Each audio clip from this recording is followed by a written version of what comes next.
Hello. Hello. Welcome to the den. I apologize. I forgot I moved a bunch of stuff around and had to set some stuff back up before we went live. But what's the motherfucking deal, man? Welcome to the den. If you're not familiar with the den is a conversation, a community, a place where we can discuss a variety of topics. Tonight we're going to be talking about envy is your biggest enemy. Envy, jealousy, however you want to identify it, however you want to call it. I guess they kind of work interchangeably.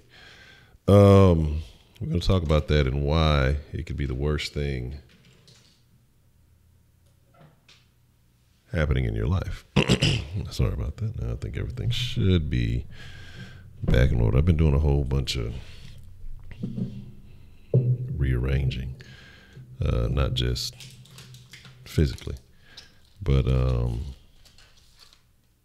just period, as far as digitally and organizing, working on some new looks not new looks necessarily for the den, but some additional factors. And that's kind of why I was a little bit delayed. I was testing some stuff I was going to try tonight, but it's not going to work tonight. And also, I got some things for those of you who follow. Let me put myself where I belong here. Those of you who follow, on the other channel. And I was trying to drop a video for that, but it was taking a little bit, so I didn't end up dropping it.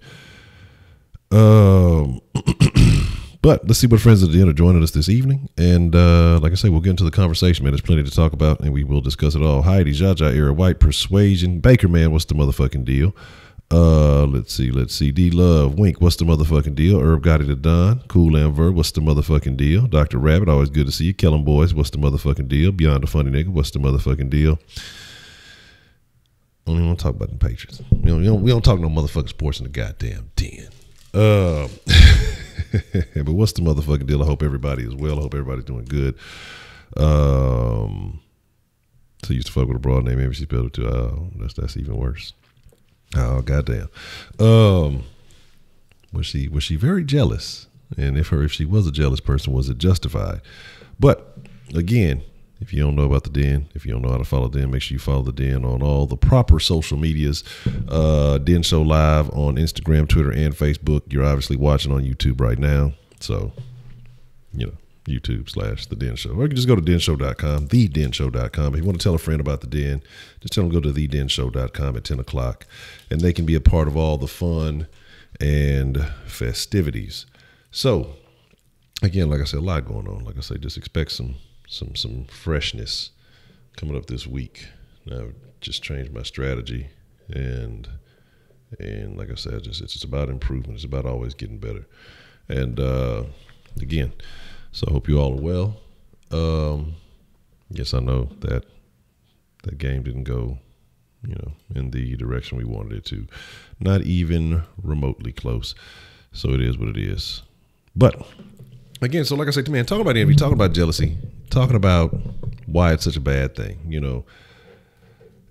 Envy is a poison. Okay, it's something that marinates inside of you.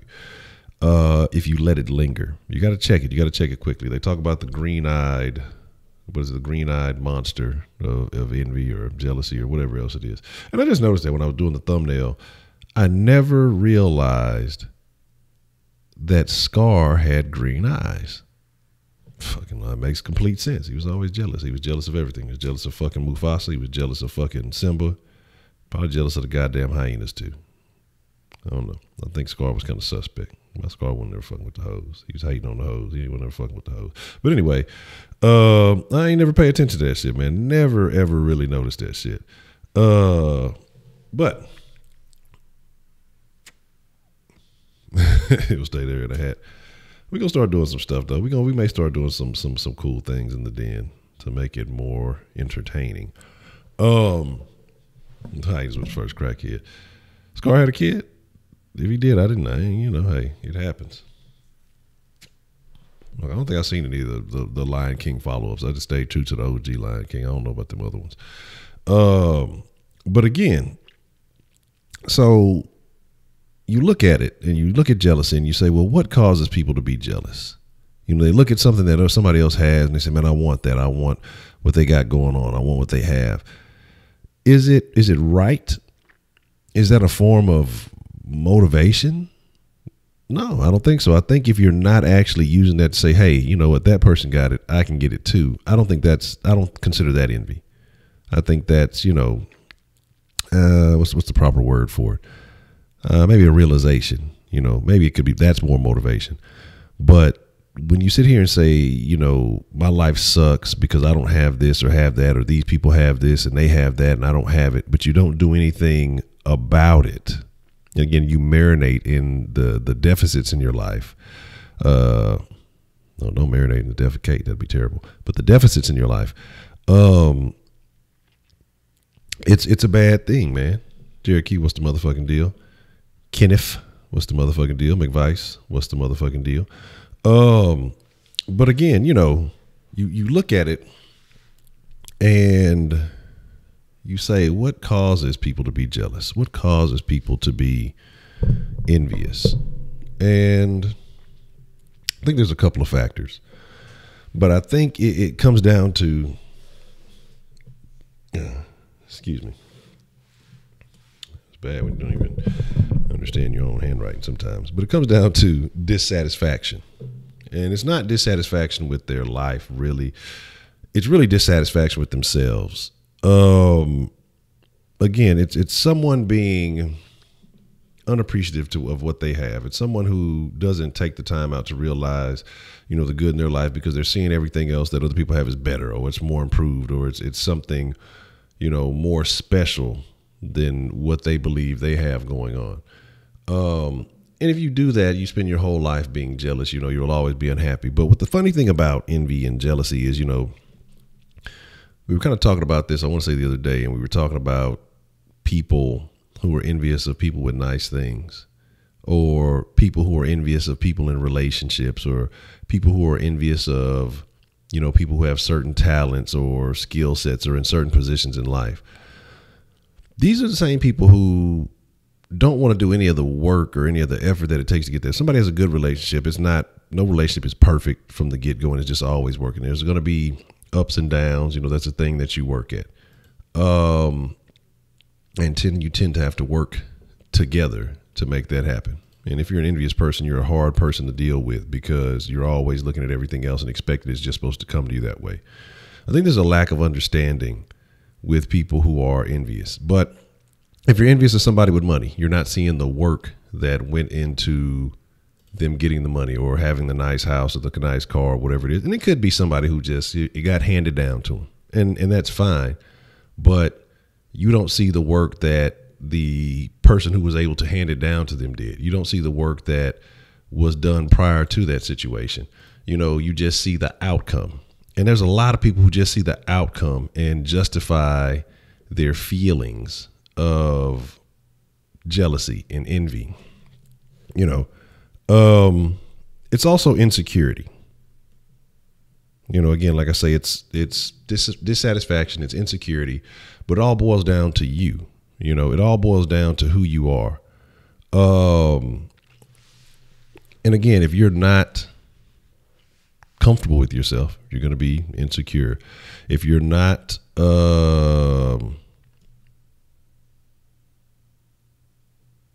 motivated, if you're not executing a plan to get out of it, say Kanye said the bitch can't fit out, none of us would be here. Well, hey-o.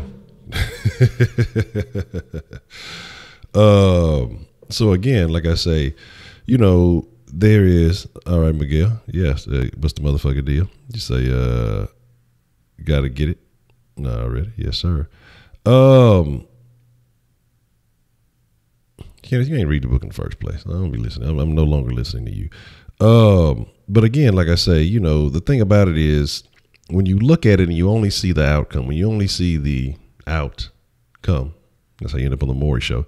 When you only see the outcome of things, you discredit all the effort that went behind that. When you see people who, like you see a lot of people who are on YouTube, right? And you see, oh, they got 1 million followers. It must be easy. You don't see the work that goes in behind the scenes. You know, there's a lot of studying, planning, changing, adapting, growth, understanding. There's a lot of little nuances that go into it. You see these people say, oh, well, man, these guys, they came up off the internet rapping or something. Yeah, it doesn't just work like that. There's thousands and thousands of people on the internet rapping or doing whatever they're doing, and you have no idea who they are, and you never will, because they don't put forth the same effort. Like, people just see the outcome of things, such and such as a great athlete. Oh, he was just born that way. You don't see the nights that they put in, training or working, or some folks skipping the parties, missing out on the other opportunities, or the people who went to become doctors and be, oh, well, he's a doctor, he's got all that money, he's a lawyer. Well, you don't see the nights they spent studying. You don't understand the childhood that they may have had to for Da Vinci. That forced them to want to get out of the situations that they're in. Envy only allows you to see one side of things. And envy always has you looking in an upward direction and being mad about what you don't have. But people who are envious fail to turn around and look at what they do have over, others, and to be thankful for that. But,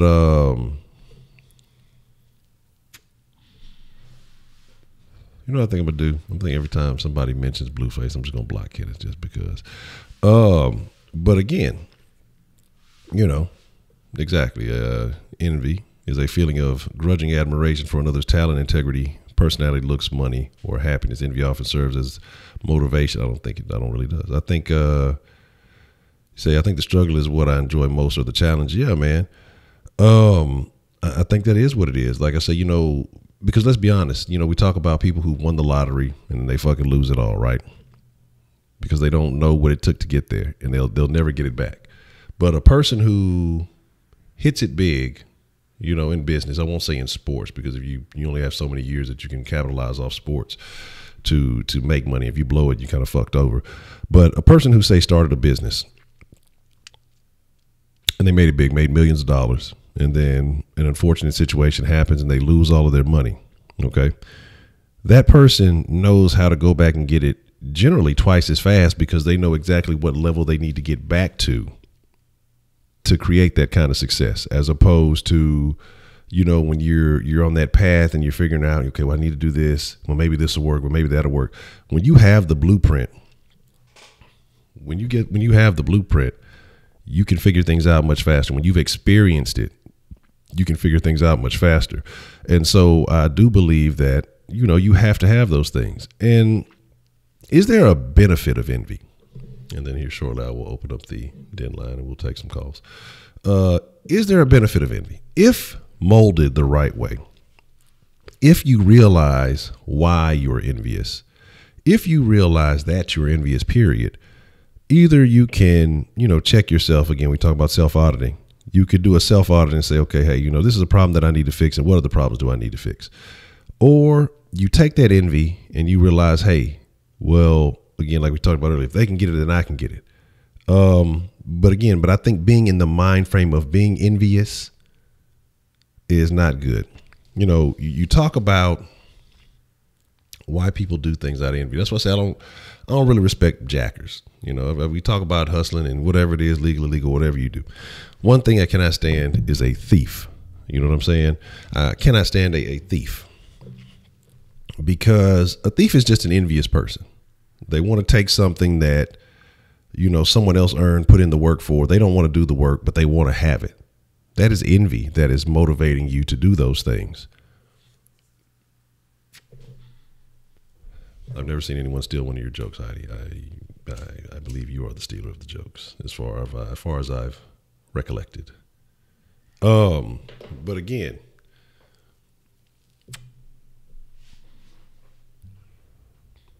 like I say, the thing about it is, you're speaking the truth. What's going on right now in my life, I envy a lot of others a lot. I'm not totally confident in your life. Okay, let's talk about that. Why are you not totally confident? Because, let me tell you what builds confidence. Effort builds confidence. Work builds confidence. Growth builds confidence. Challenging yourself builds confidence. And a lot of people don't want that challenge. And that's why a lot of people remain envious. Why do you think that these shows like Housewives or Bachelors or whatever, a lot of these reality TV shows are so successful. Oh, I just want their life, and because they're envious of it, but they don't go out and get it. And you don't have to remain in that mind frame. You don't. You can always get out of that, but it takes effort. And then when you start concentrating on yourself, you get the long lasting benefits of that effort. Because you really don't know what's going on behind the scenes. And we talked about, like I said earlier, I talked about just a second ago, I talked about relationships. Yeah, I said that like 3 times. We're talking about relationships. It's a lot of people who do things just to make other people envious. It's a lot of shitty ass relationships out there, but they go out and they put this stuff on social media. You know what I mean? They put this stuff on when they go out. They're loving and kind and all this stuff. I know some people personally. They put out like they just have this greatest relationship ever. Oh, we do this and we do that. Behind closed doors, it's tiger uppercuts and shoryukens and people getting beat up and items getting broken and cops being called and everything else, you know. The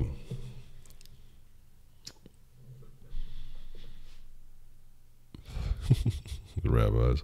Yeah. Interesting. What's really going on? Let me find out you were at the rally. The supposed rally. That's an interesting thing. We might talk about that. We might talk about that here later, about that crazy rally and the spread of news. But again, you know, I still glance at women when they walk by sometimes. Hey, yes. Every now and then, you just say, hey, look at that ass.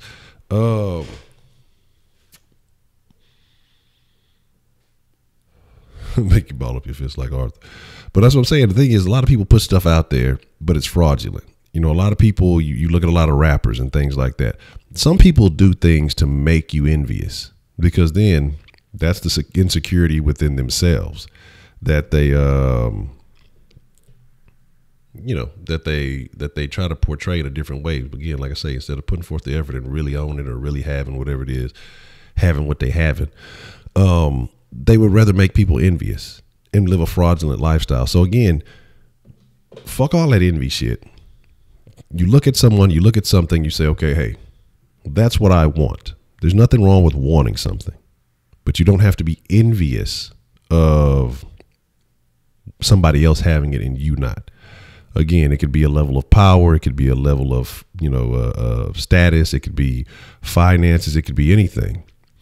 But you have to put in the work to build those things. And sometimes the work, not even sometimes, all the time, it is not comfortable.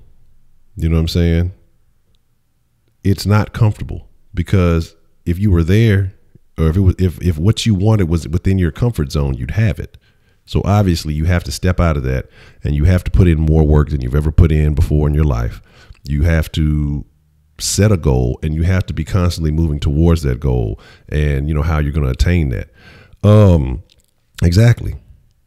You know, if simping was easy, everybody would do it like Kenneth. Kenneth puts in a lot of work to simp, and you know, you got to respect him for it. It's hard, you know, every day bending over, tying all those shoes. You know what I'm saying? It's hard, you know, carrying all those apples.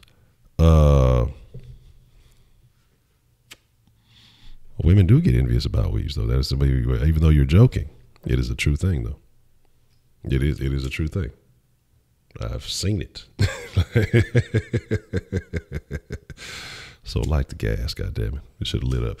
But again, you know what I mean? It's sad. It's very sad that they do.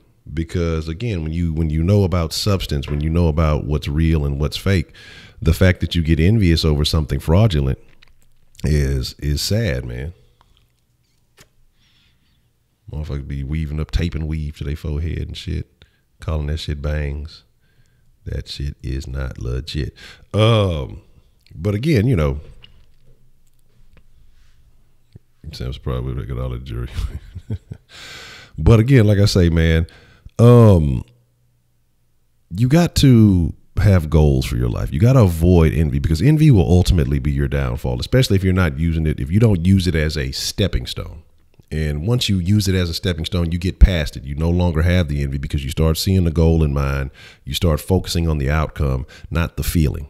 Okay. Envy can make you recognize something. Hey, This is something I'm lacking in my life that I would like to have. Strong finances, a strong knowledge of something, a solid relationship, whatever it is. And then you start moving towards that. But you have a lot of people, like I said, you talk about a lot of women. I was laughing. Kenneth actually did send something funny the other day. Finally, Kenneth is worthwhile. It was a video of a dude making fun of Derek Jackson. And it's hilarious, you know, because the motherfucker got the pander wear, little ass shirt, other little shit on there. But, and boy, have you seen some of the women in some of those comments, and hey, it's men's fault because, you know, in the Bible it said, you know, it just, and man, like people will find any reason for justification. Like, you want independence, you want equality, then be equally responsible for your actions. But that's a whole nother conversation. But we talk about using that envy as a stepping stone and moving forward and going to another level. But when you stay marinating in the envy, it's going to break you down because you only see things around you that you hate. And if you're not ever going in a direction that's showing you that you're going to attain those things, you're going to forever be insecure. You're going to forever be disappointed. You're going to be upset. Okay. You're going to have a lack of satisfaction with yourself, and you'll always be kind of weak mind because you will be able to be triggered. You're going to be sitting eventually you're going to end up in depression because you're going to think that everybody has something that you don't have, but it's something that's easily attainable, but you have to put in the work to get it. Broderick, what's the motherfucking deal? Exactly. And my thing though is if you're solely focused on the material, then you already kind of, you know, that's kind of a what's the word I want to look to? It definitely says a lot about your character. And I'm not saying that there's not anything wrong with wanting nice things, but if you're mad because someone has nice things and you don't, then you really got to think about, you know, where that's coming from and why. I can understand people growing up and not having a lot when they were young and want to have nice things, but don't be envious of people because they have it. You know, again, set yourself a goal, a plan, and an outcome that you want to achieve, and start moving in that direction. You got to be willing to make the sacrifice. You got to be willing to make the right choices to get to those things. Otherwise, again, like I said, you're going to sit there and wallow in the filth of envy, jealousy, and depression. You know what I mean?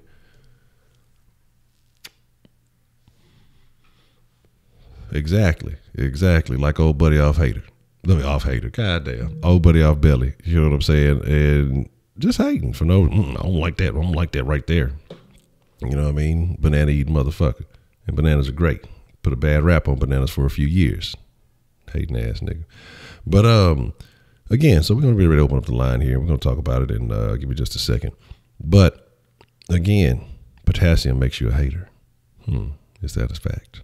But again, like I say, people don't ever see any emotion out of you. I always see emotion out of you all the time.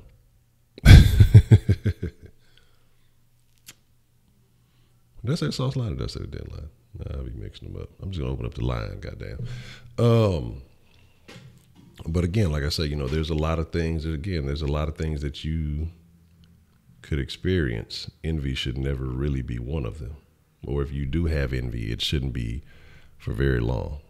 You should realize it, recognize it, tuck that shit away in a piece of toilet paper and flush that shit and fucking motivate yourself towards obtaining that stuff. Because like I said, we talk, that goes in that same thing we were talking about last night with, you know, problems. You know what the problem is. Problem should be 5% of your focus.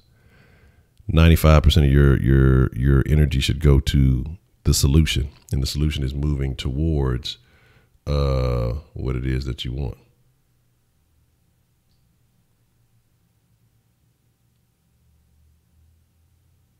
Oh, okay. Well, I'm Gucci on that. I am envious of the people who are engaging in the good, but again, that means I have to move towards my goal. You know, and say, why New Jersey Drive this evening really disturbed my spirit? Why? What happened? What about it made you feel a particular way?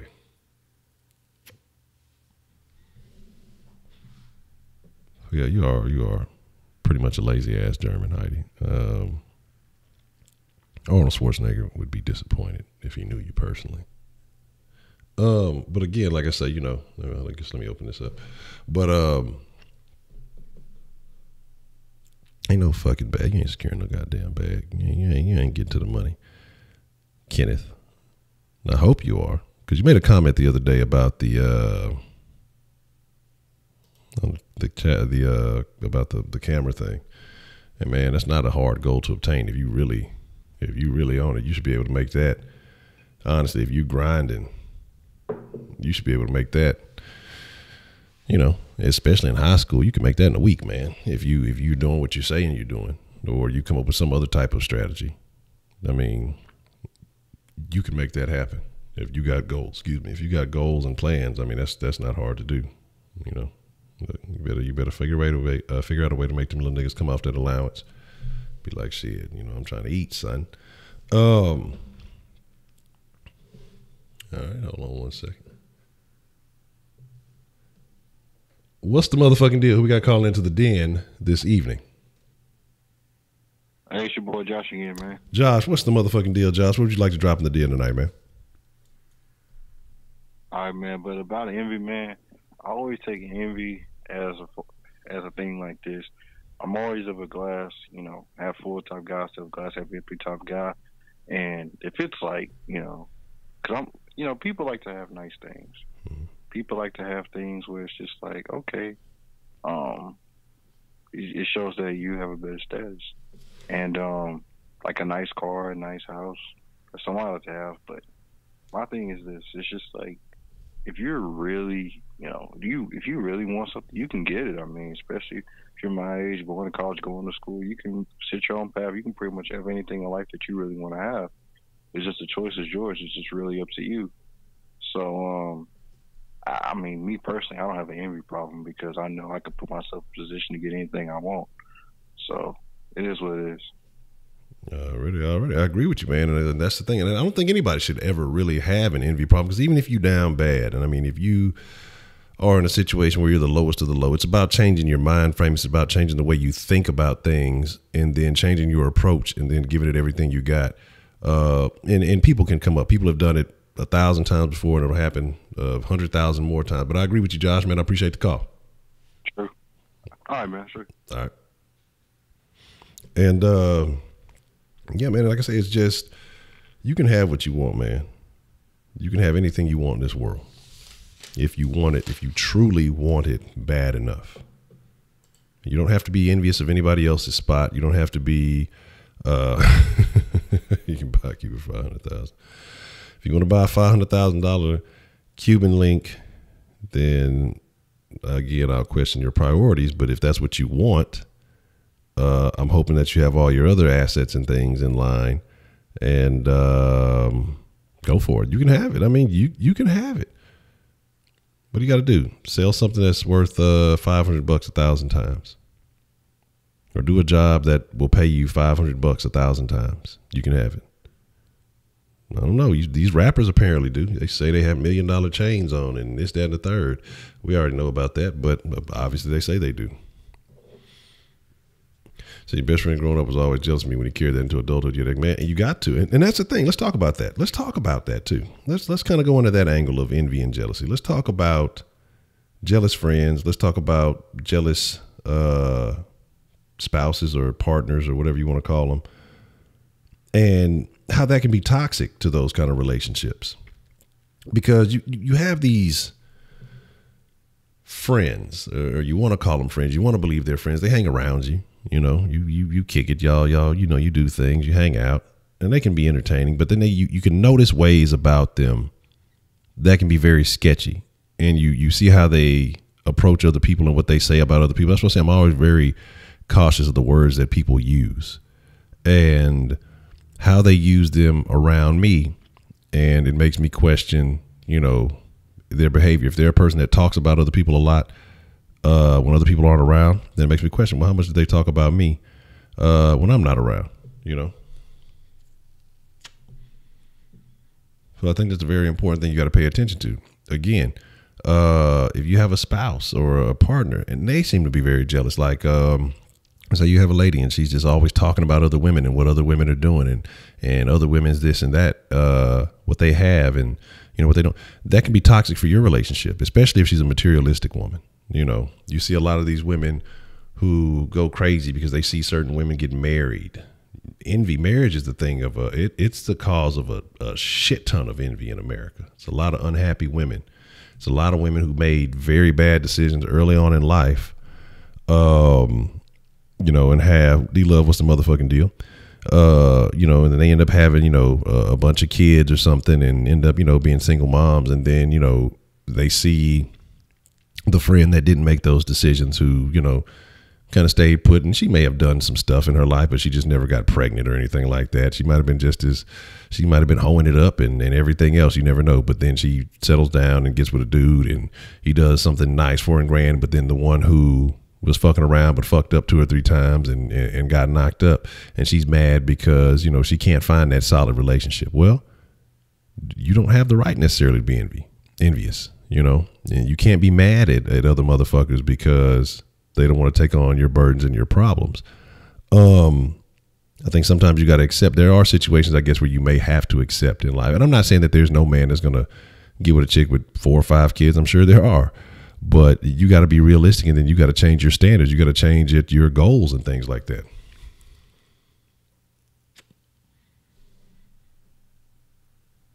Well, I agree with you, man. That's what's up. That was the right decision. Yeah. That hate, man. And that's what I'm saying, that hate. You know what that makes me think of, that commercial, man. I think it's the GMC commercial. And I hate this commercial so much. And it's like it's not even just that big of a deal. I don't know. Maybe sometimes it's certain things that anger me. I don't even know if it's anger. It's just annoy me. But the guy, it's like, I think it's a white guy and a black guy. And so I'm just only saying that because of, to set the scene for the commercial, if y'all may have seen it or not. The tailgate commercial, exactly, Dominic. And, the thing about it, he goes, exactly. Oh, so y'all on it. Okay, cool. Where he goes, hey, well, what made you go and do that? It's like, you bitch, because I wanted the fucking car, you ass clown. What the fuck do you think? Well, I just seen it. I had nothing better to do. Like, what the fuck? What the fuck kind of question is that? Like, I understand it's a script and I understand it's not real, but there are people who are like that. You know what I'm saying? And it's just like, I'm just like, what? Like, how is that even a question? I mean, somebody had to write that because somebody had to think about that because they think like that.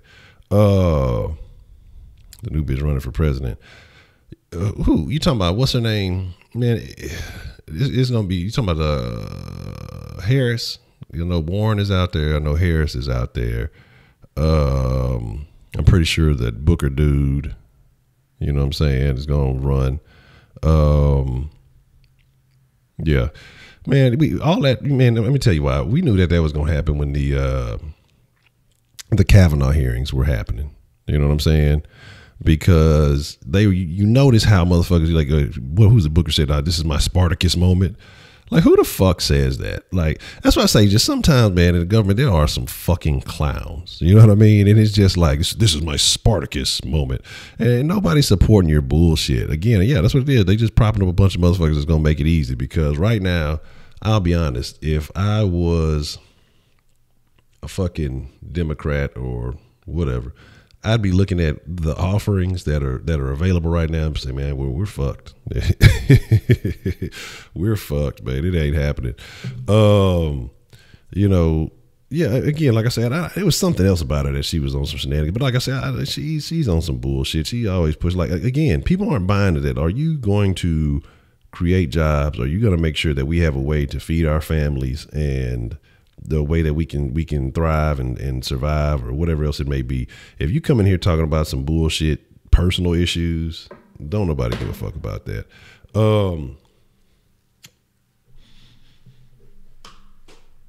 Say, listen to Judge Joe Brown talking about, come on, let me check it out. Joe Brown a real one, man. Joe Brown a gangster, man. Man, have y'all heard, I'm not sure who sent it. I want to say Wise sent it to me. I want to say Wise sent it to me. Even if he didn't, I'm gonna give him credit for it. Joe Brown was on the Wendy Williams show, and he got in her motherfucking ass. Like, well, not like that, but he got in her ass because, you know, she be trying to camp. Oh, I heard that, you know, you were doing this. And he said, well, I heard you was a cokehead. Why you sniffing like that? When that time about that dude started going in, oh my God. Like, it was game over. It was game the fuck over, man. Well, that shit, what I'm talking about, he started getting that. I'm a real one. I'm from the street. I don't know what you think these other motherfuckers is. You know, he just started getting that. She ain't even want to do the interview no more. She got some little weird little suspect dude. He just in the background fucking making noises and shit, you know, trying to like talk over him and annoy him because she really had nothing. He saw that fucking Wendy Williams was getting her fucking lunch money took. And so he trying to help out, but like, you know, it is what it is. I'm gonna be honest. Just looking at what it is, yeah, I don't really see too much in the field. That's probably who they're gonna prop up out there. I wouldn't be surprised if Beto runs. That's probably your best look, but I don't think you're gonna win with that either. It's gonna be Jesse Lee Peterson. I don't think he can run. So again, like I say, you know, it's gonna be looking like a bad situation if you leaning Democrat this next election. And again, they spent too much fucking time, you know, worrying about everything Trump is doing and trying to shut him down and do all that other bullshit.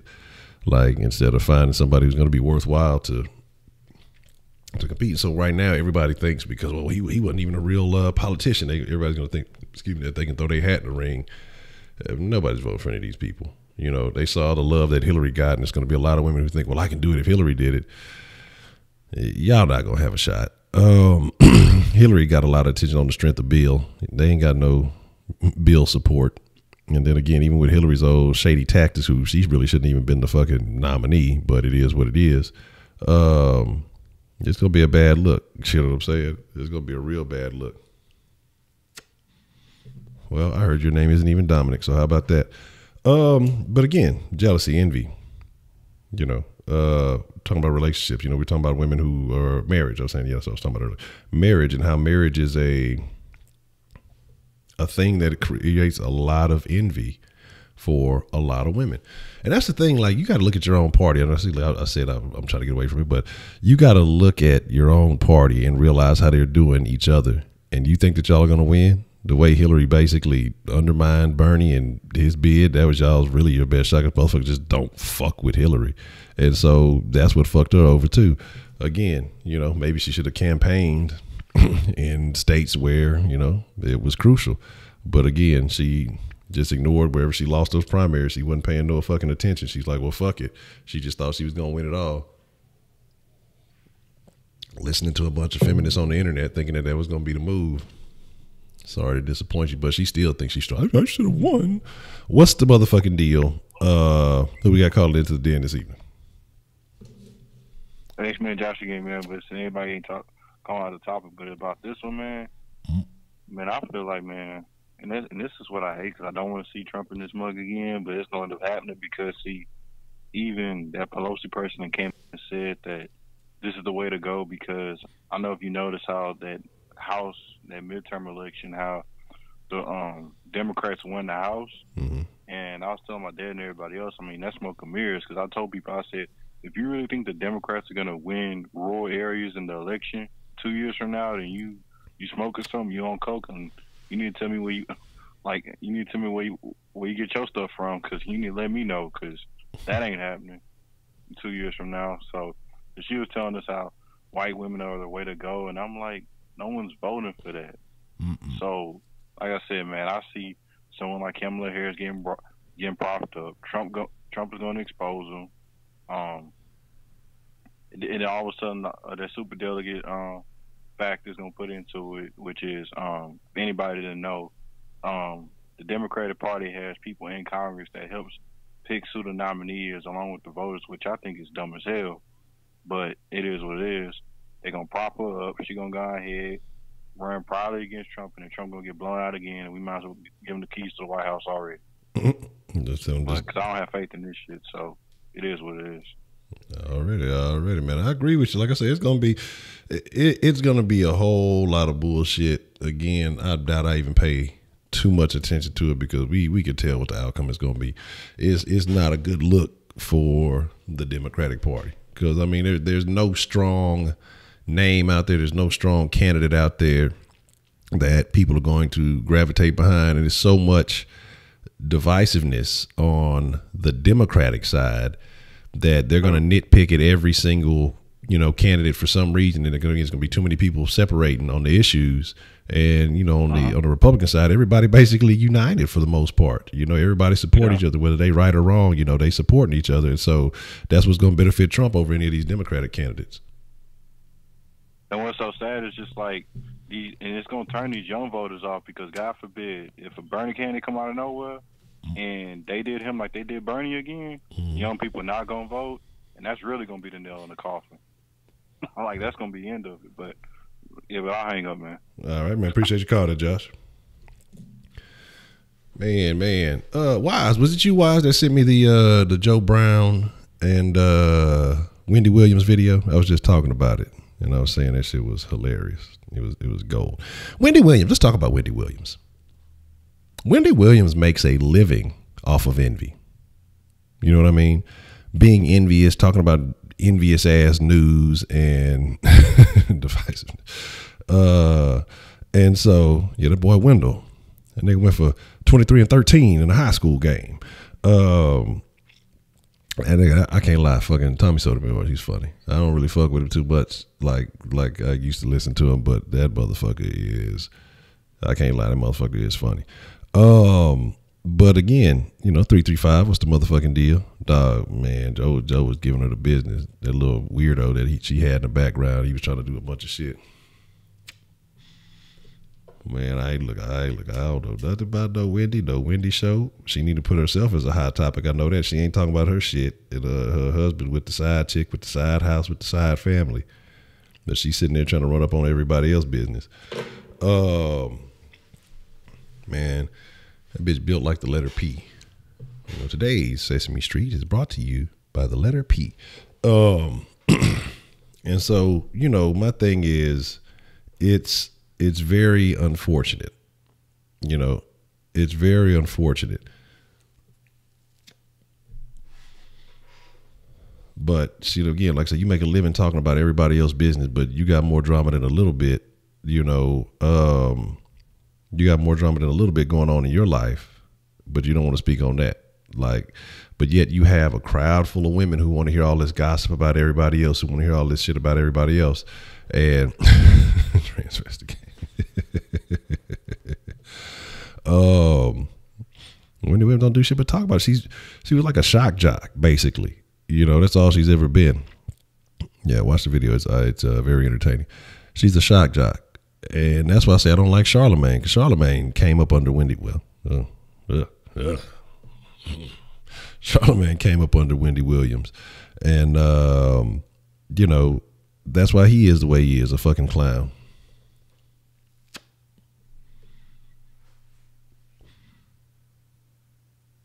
Well, McCain's dead. I'm talking about the people as a whole. You picked you're picking and choosing. Mitt trying to get back in the game, man. He's trying to make a name for himself. But for the most part, the Republican Party is much more unified. I'm talking about more so the people than the individuals in Washington. Because what's going to happen is you're going to have Kamala Harris, you're going to get the black women voting for that. If she doesn't get the nomination, then black women aren't going to vote. They rigged it against her. We're not voting for no white woman, all the black feminists and everything like that. Because the black feminists hate everybody. They hate the white feminists. They hate the black man. They hate the white man. And so all they're going to do is vote for a black woman. So if she doesn't get elected, or she doesn't get the nomination, they won't vote. Then you're going to have the feminists who won't vote for a man. It's a woman's turn. You stole it from Hillary. It's our turn, damn it. I want to ride the bike. It's my turn. You said we'd share the bike. So then if a man ends up winning a nomination, they're not going to vote. And then the gays aren't going to vote for a man, because there's that. If you're not preaching about some type of bullshit ass identity politics, then you know there's that. The AirPods and Wave memes. You're whack, Kenneth. You know, if you're not preaching, if you're not standing on your foundation on some identity politics, then you know the 1% or less than 1% of the country who are clearly ma'ams are not going to vote. And so, like I say, and all that is on the left for the most part. And so, again, the people are not going to get united behind. They're not going to get united behind any candidate. And so that's why I think it's going to be he says a bunch of undercover devs of the Republican Party. But again, it is what it is.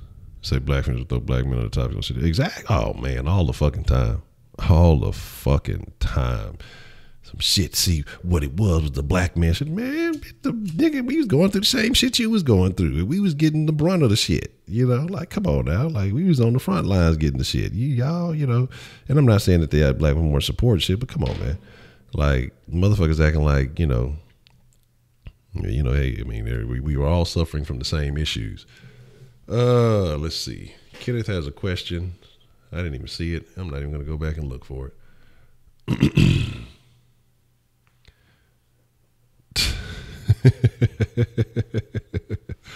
We won an NFC championship rematch on Sunday, January 27th, after refs missed the call. I mean, the Saints are jealous of the Rams. Shit, they halfway got the votes they need, man. But I doubt that's going to happen. Good luck with that. But, I mean, it's a lot of issues when you look at the fact that they're talking about changing the rules and starting to make pass interference. They're discussing making pass interference reviewable, which is something that I think it should be, but I think because I think there's definitely some calls that could have gone either way. Sometimes it's some bullshit. We say black film. Oh yeah, I agree too. Wait, man, look, that's gonna be a den topic soon. Man, I got this good idea.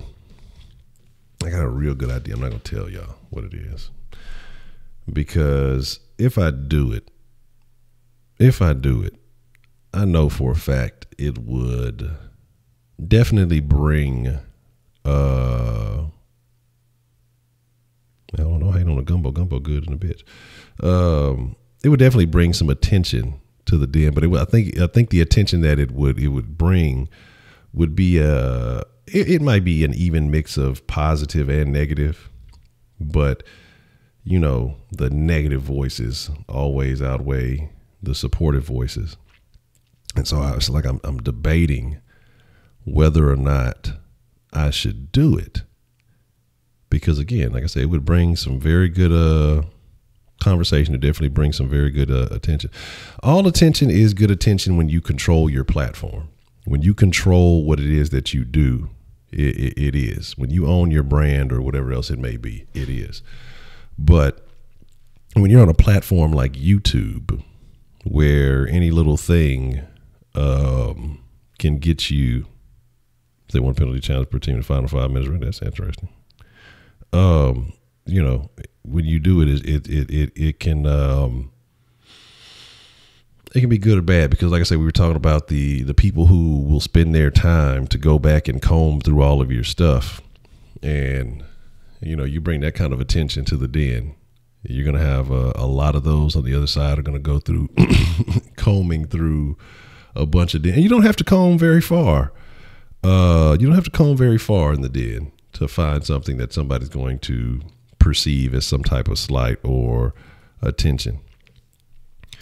Because this channel is not, you got to have 1,000 subs and 4,000 hours of watch time within the previous year to be eligible for monetization. And it used to be that, you know, as soon as you could monetize it like off the rip, then, you know, they had the adpocalypse thing. And so they started setting rules and shit for it. But now they do manual reviews. And so I'm gonna be honest, I don't want the fucking den to get reviewed. Like, I don't want to apply for monetization in the den. So that's why I say I got to figure out another way to sustain it and gain some growth and things like that, because we already know what type of company Google is, and we already know where they're leaning. And if this channel goes for a manual review, it's a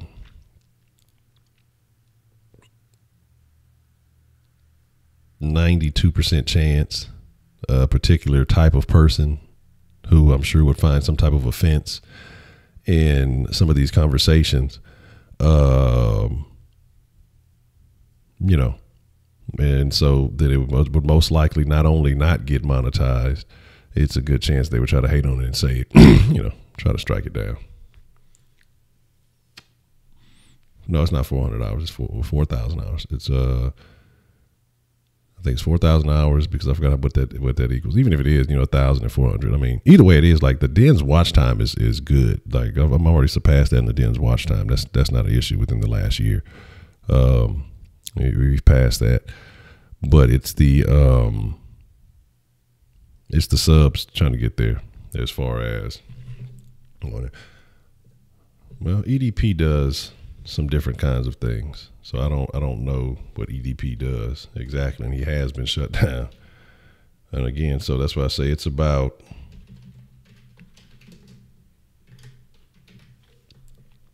like I said, it's about finding the right alternative platform for the den to and again, you know, EDP, especially being as long as he's been, you know, a lot of that's grandfathered in and all that other stuff, and so yeah, you have that following. By the time, you know, we get this to 1,000 or whatever it may be, I don't think that'll be enough to save this from a situation, you know. So it'll be interesting to see. Yeah, it wouldn't be enough. Even 1,000 signatures on the petition wouldn't be enough to save the den. So, you know, there's that. Again, so like I say, there's a lot of things to where we at, jealousy, envy, all that good stuff. Say den amendment, if someone gets time, the person time needs to give a reason. Oh yeah, I agree. Talking shit about Scotty will get you canceled. So there's that. Scotty cannot defend himself. You know, the den is about discussion. It's about conversation. So if you disagree with something, you have the right to defend yourself. If you're attacking Scotty, who cannot defend himself, then you will get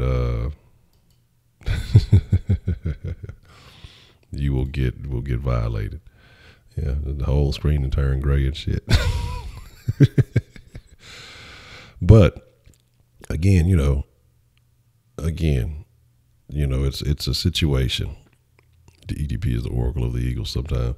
But again, like I say, it's just about being cautious about how I handle certain things. Sometimes you gotta get reckless, But that's why, like I say, with the den, that's why I always tell y'all, remember thedenshow.com. So if something ever did happen to the den, then we had to rebuild, then thedenshow.com will just take you to the link of whatever the new den is. So that's just a precautionary method or measure or whatever. So it is what it is, though. Hold on. What's the motherfucking deal? Who we got calling into the den this evening? It's Edmund. Edmund. What's happening, Big Pimpin' Edmund? What would you like to drop in the den this evening? So, in your mind, how do you think people like Joe Rogan get to the point that they've gotten to? Even though, he's a very well-recognized name even before his podcast, with his content that he makes, like, how does he still make it to the top, even with some of the stuff he does on his, on his brand, on his podcast, on his YouTube channel? Like, how and do you think that you can emulate some of those things that he has done into your channel? Okay, that's a very good question. I'm gonna answer that. I appreciate the call there, man. I will definitely speak on that. All right. Yeah. So think about Joe Rogan. The thing about Joe Rogan is, one, celebrity status helps. You know, YouTube wants that attention on their platform. He has probably one of the top, if not the top podcast going on right now. And again, he doesn't necessarily go in. I don't think we just go in overwhelmingly on anything, but it's just, you know, we have a culture here in the den. I'm just a little guy. Are there things that I could emulate similar to Joe Rogan? Yes, there are, and there's some things that I would like to do, but again, it's going to take some time. It's going to take some money. It's going to take some other things to make it happen. And right now, the den, just where we are, I'm cool with where it is right now, but I would definitely like some growth. I would definitely like to spark. Hold on, see some lag action. All right, let me see where we're going. All right, hopefully we should be back right. See, as soon as you start talking about it, they get ready to again, you have that backing behind the same thing when you look at a guy like Jack Black. He put up 2 videos and had like 3,000 or 3 million followers. Hold on.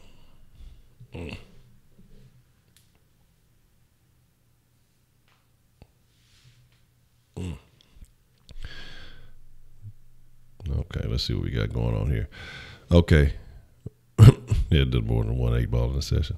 Well, that's what you call being disciplined. Exactly. So when you have celebrities and you're bringing that attention to YouTube, of course, that's monetization. That's, eyes on the channel and a whole lot of stuff that benefits YouTube as a whole. So they wouldn't go about getting rid of one of the number one guys. Think about the what's the kid who's always fucking up? One of them Paul kids, or both of them actually. And again, they've done some old off the wall shit, but YouTube's not going to ban them because of the level of money, the income that they bring to this channel. I mean, not this channel, to this platform. You're not going to get that out of a channel, with a couple of hundred or a couple of thousand. Maybe when you start getting to the a few 100,000 followers or something like that, it is what it is. But like, I look more at a guy like I talk about Tommy, and the reason why I say Tommy is because when you speak controversially, but I think we're different than Tommy, but I have some of the same views. And when certain people get wind of what you have going on, they make it their mission to hate on you more so than do their own thing and mind their own business. You know what I'm saying? So again, I think it's about you getting to a certain status. Because even Tommy, he would have 50,000. So I think somewhere, most of his channels would have 50, 60,000, some of them 100,000. I want to say he had reached 100,000 status, and then he was, he'd still get canceled. He'd have channels removed and stuff because you'd have people who hate what you have going on so much that they'll just report no matter what you're saying, no matter what it is, because they just don't want you to have a platform. And so I think you just kind of have a situation like that. Logan's the one. And so again, I don't think I'm that controversial. I don't think I'm that over the top. I think there's a lot of reasoning behind some of the stuff we talk about, but then sometimes we get a little off course. But again, with all that attention comes a lot of haters. So you just gotta be careful on that type of stuff. And so I don't know. I mean, there's some things that could change though. What's the motherfucking deal? Who we got calling in to the den this evening? It's Edmund again. Edmund, what would you like to drop in the den, Edmund? So I had a question. What do you think is holding you back from getting to that higher echelon of sports media talk, or just general topic, societal topic? Like, is it monetary that's holding you back? Is it maybe staff, like maybe another assistant that could help you? Like, what do you think, if you can pinpoint to one thing that you severely lack, what would you point that to? Okay. That's a great question, Ed, man. I'm gonna hang up on you and I'm gonna talk about it. I think it's a very good question. All right. I think for each channel, it's a different thing. Okay. And I'm well aware of how things. I think how things play out. One is with Sauce Sports. Yeah, it could get to a certain level. It could grow a lot. I think Sauce Sports is more. It's me and the content I put out, the way I put it out. And that's something, like I said, I spent a lot of time yesterday and today. Actually, I didn't. I took a power nap today, but I didn't even sleep last night because I was just revamping a whole lot of things, really analyzing how I'm approaching stuff. If y'all can't tell, I think about these things a lot, even when I'm not working on the channel and stuff. When I'm out and about taking care of other business. And yeah, would I like to make this a full time? Absolutely, yes. And so I think about what it would take to get there. Do I think it has the potential to do that? Absolutely, yes. So I think about what do the people want, what do the people need that they're not getting from elsewhere. Part of it is just getting out there, the marketing. But I guess I don't know if it's necessarily the need of an assistant, because I guess maybe that's part of me is I feel like I can do everything, and that could be a good and a bad. I don't think that's what's holding me back, because there's a lot of people who've just done other things and have risen to a different level. Again, part of it is just I would say the fan base and my content. And what I mean by that is for Sauce Sports, and then I'll talk about the Den in just a second. Houston doesn't have, when you compare it to, some of the, what they call major markets, doesn't have a huge fan base. Okay. And, let them do what they do. Here's my thing is, like I say, Houston doesn't have a huge fan base overall. You talk about, let me see what they got going on. Why is it just getting so janky here? 1 second.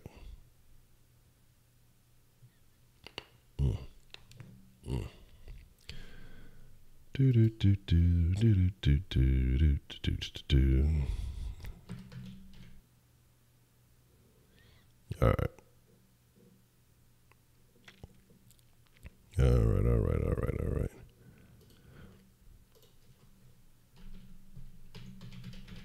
Reach out and say, hey, man, we love what you got going on. There's nothing quite like what you have going on, even for teams. And these are bigger teams, from around the league. But that's not what I'm trying to do. When I talk about there's an end game, and I have ultimately an end game for Sauce Sports. And so, like I said, it's just something I keep to myself. And so that's all I'm going to say about that. But there's levels to getting there.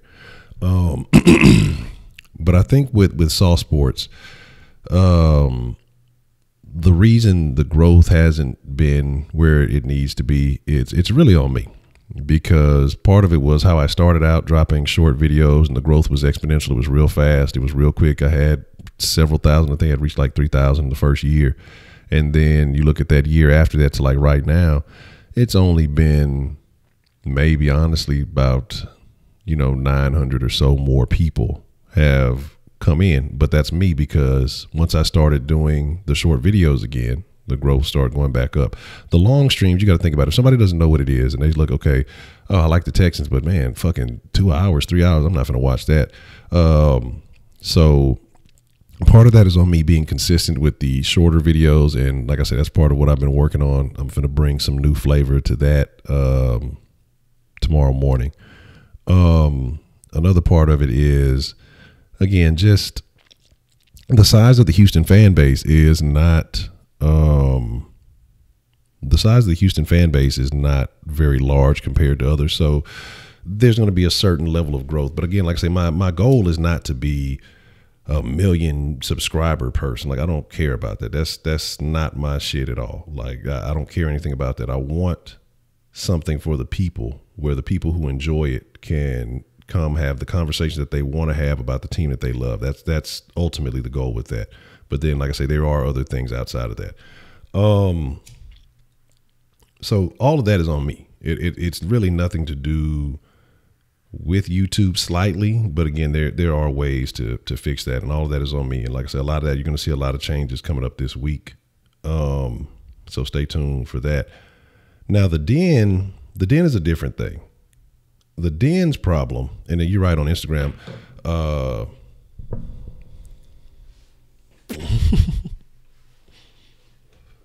The den is a different thing, because the den is kind of all over the place. And so what I'm really been working on with that over the last couple of days, especially, is kind of like the problem that the Texans have, and that's finding an identity.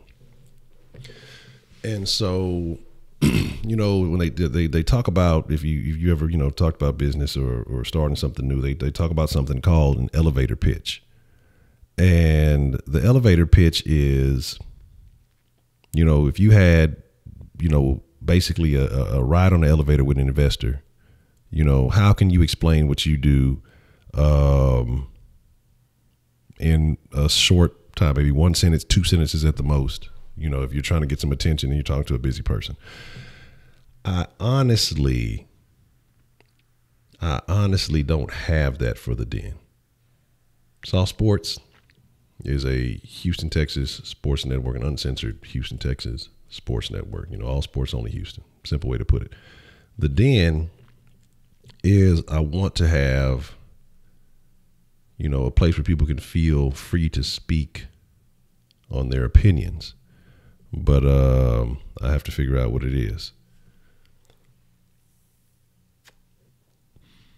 So I haven't laughing when the kids was still going.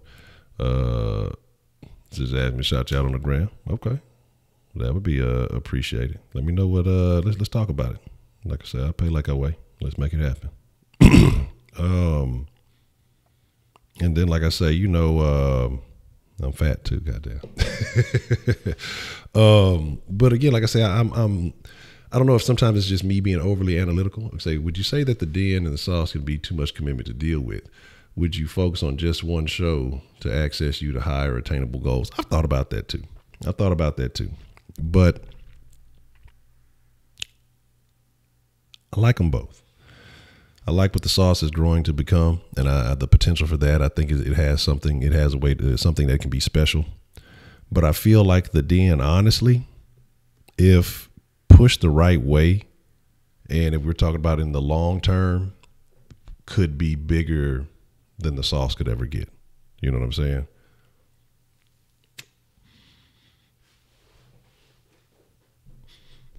You see, the fact that it's all over the place makes it kind of cool. Okay.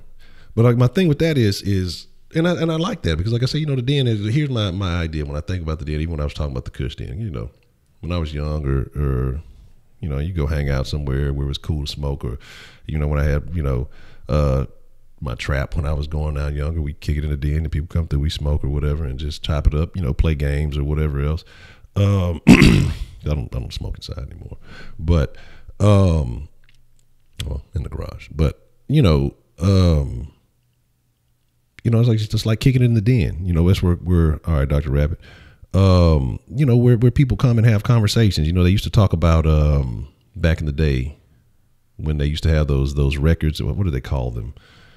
The little meetings. Well, I guess people would be in their living rooms or whatever, but it's the same premise. And they would play the little records. I think of Ronald Reagan and stuff like that.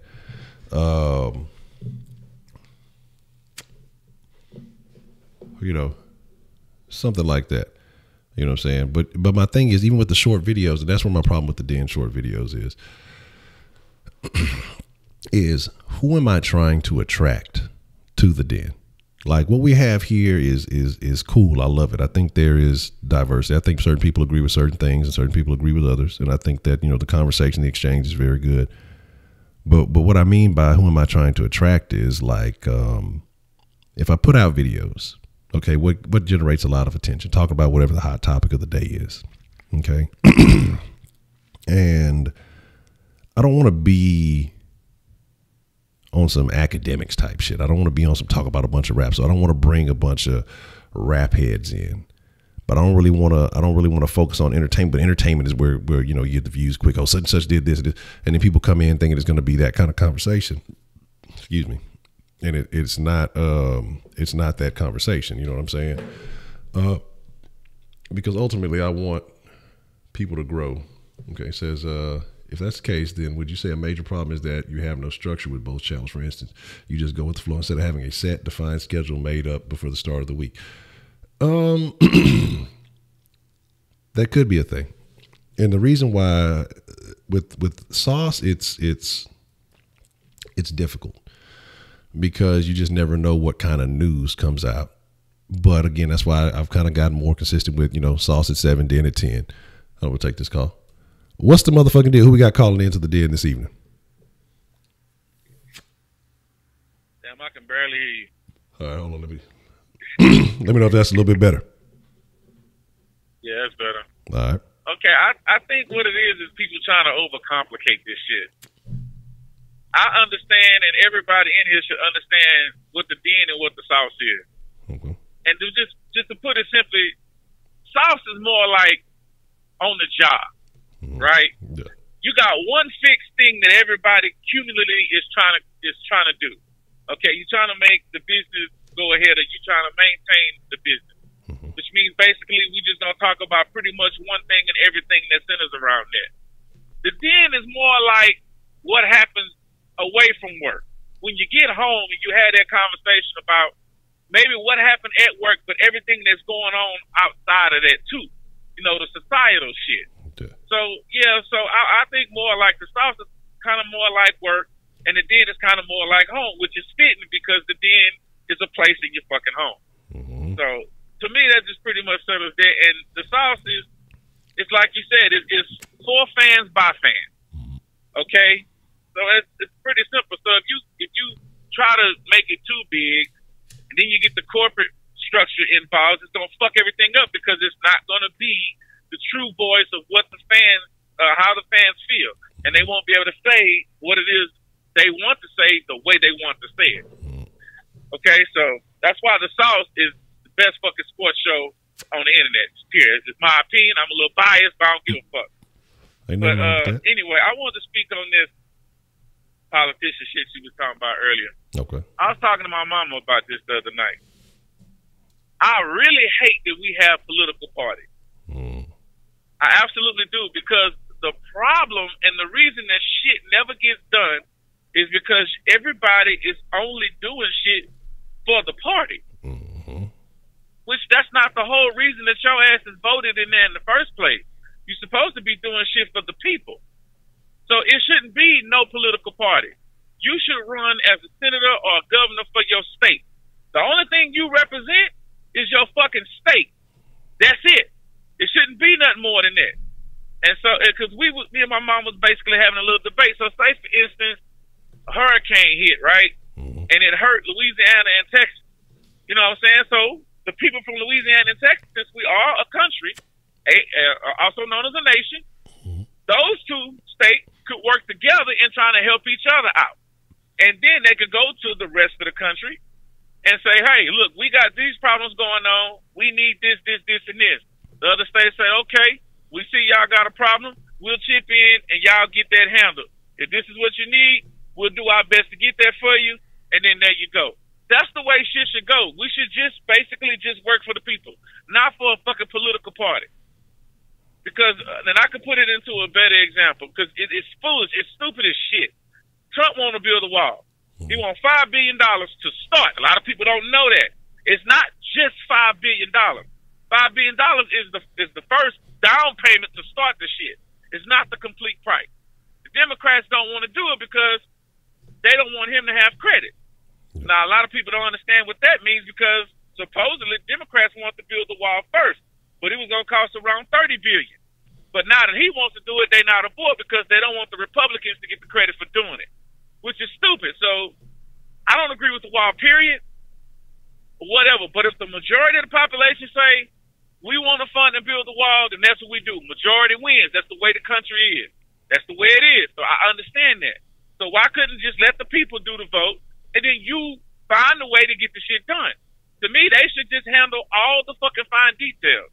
and most of the decisions to what the people actually fucking need should be voted on by the people. Let the people have a voice.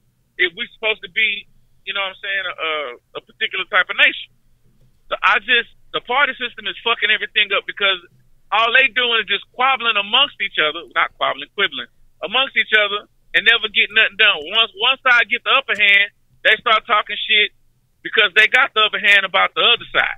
Then vice versa, and it's just a bunch of just elementary bullshit. They're not getting nothing done. They're just arguing back and forth about the same shit over and over again. Nothing ever gets done. Nothing ever gets solved, and the fucking problem just keeps snowballing. And it changes from one thing to the next because you never fix the first part of the problem. Now it done metamorphosized to something else. You know what I'm saying? That's even more dire and even worse than the other shit could have ever been. So if we could have just nipped a lot of this shit in the bud, acted like sensible fucking people, like, look, I understand we need to solve this problem. Who got the best idea? Whatever the best idea, we vote on it, and that's what we go with. It should be that simple, but for some fucking reason, it's not. It's just more complicated. I know I may be oversimplifying a lot of things, but I mean, goddamn, seriously, people need help. People are struggling. You know what I'm saying? I'm not saying that you should just give everybody everything. No, hey, some people you got to get off your ass and go work for it. I get that, but it's just certain shit that everybody should have. We should all be able to have health care. I'm sorry. If there's other countries that supposedly less advanced than us got it, what the fuck is our excuse? We don't have no excuse. We're supposed to be the best country in the world. But number one, we don't act like it. Number two, we don't have the brains like we should. And number three, we don't show it. So I think Americans just need a good, swift kick in the ass. And that's why I say Donald Trump is one of the best things that ever happened to this country. Because I think D.L. Hughley said it the other day. He said Barack Obama is who America wanted it to be, but Donald Trump is who America actually is. And I agree with that. I agree. Yeah, that makes a lot of sense. Man.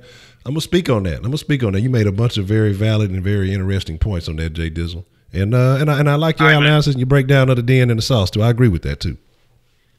All right, man. Already. Very interesting. And I agree, man. And I agree when he said that, you know, when Trump came in, you know, because me and my old lady was talking about that. And especially, like I say, from the perspective of a black man, you know, everybody thought that Obama was going to come in, he was going to be hope, change, and he was going to do all this for all the black people. They just thought he was going to be the savior for black people. I'm like, why? You know, when did he ever even say anything like that? But, you know, he did more for the gays than anybody else. But again, you know, the gays got money, and politicians listen to whoever put the dollars in their pocketbooks. But Donald Trump came in, and the thing about a lot of, you know, Republicans or conservatives or whatever you want to call it, you know, people are like, oh, they're hating and they're racist and they're this, that. It's not that, but it's about being concerned for, you know, you and yours, and that you have the opportunity here that you don't have in any other country anywhere else in the world, and about people who are willing to take advantage of that opportunity. And so I think that Trump should be a motherfucking wake up call to a lot of black people. You know, it's not about him being racist. It's not about any of that shit to me. He is who he is. You know, I don't expect anything out of anybody. But my deal is you have to realize nobody's coming to save you. You know what I'm saying? That you have an opportunity here. Let's get off all the shit from, like, I'm familiar. I understand everything that has happened. But I also understand everything that has happened since then and the doors of opportunity that have been opened since then, but we're not taking advantage of them. I mean, you see young kids, youngsters, I mean, making, you know, I was watching this thing, this course that I was checking out, and you got a lot of these young folks. I mean, there are people who, even older people too, who go in and they make a decent living off of, you know, YouTube or off of Instagram or off of, you know, whatever else it may be. The opportunities are there, because the thing is, everybody's using social media. Everybody's doing this and doing that, but they're doing it to complain, or they're doing it to and I'm not knocking being funny, but if you got to turn that shit into a profit, like to critique and talk down and all that other extra shit. like instead of being emotional and that shit, you got to have a strategy in how you approach. But it's not all about social media. But I agree to, you know, the two parties, and that's why I say I don't assign myself to any party. I have things that, you know, may lean more conservative. Probably the majority of things I see lean probably more conservative. But I have some things that I understand from, I guess, the I don't want to say liberal. I'm trying to get the liberal and the leftist mixed up a little bit. I want to say the liberal point of view. And that may be considered a little bit more liberal. So I don't assign myself to anything. I think whatever makes the most sense for the situation is just kind of how I go. My thing is ultimately, I'm not a party picker, because like what he said, you know, that motherfuckers spend more time fighting amongst parties instead of solving problems. And so if there is a legitimate solution to something like that, which I don't see it, because you just have people, I'm a lifelong Democrat no matter what, or I'm a lifelong Republican, I'll never change.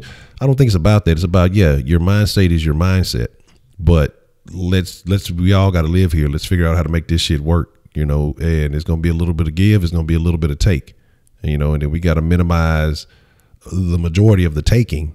And we got all as a people, everybody has to do a lot more giving to build, to make things better. You know, there's an analogy, or let me think about it the right way.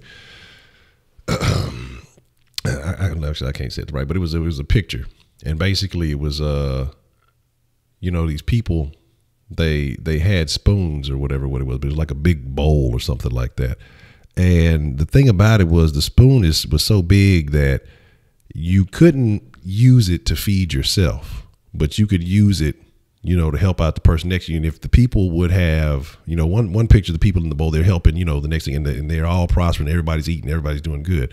But in the other bowl, everybody's trying to feed themselves and everybody's trying to be greedy, and they're starving and they're, you know, falling out and all that other shit. So, you know, it is what it is. So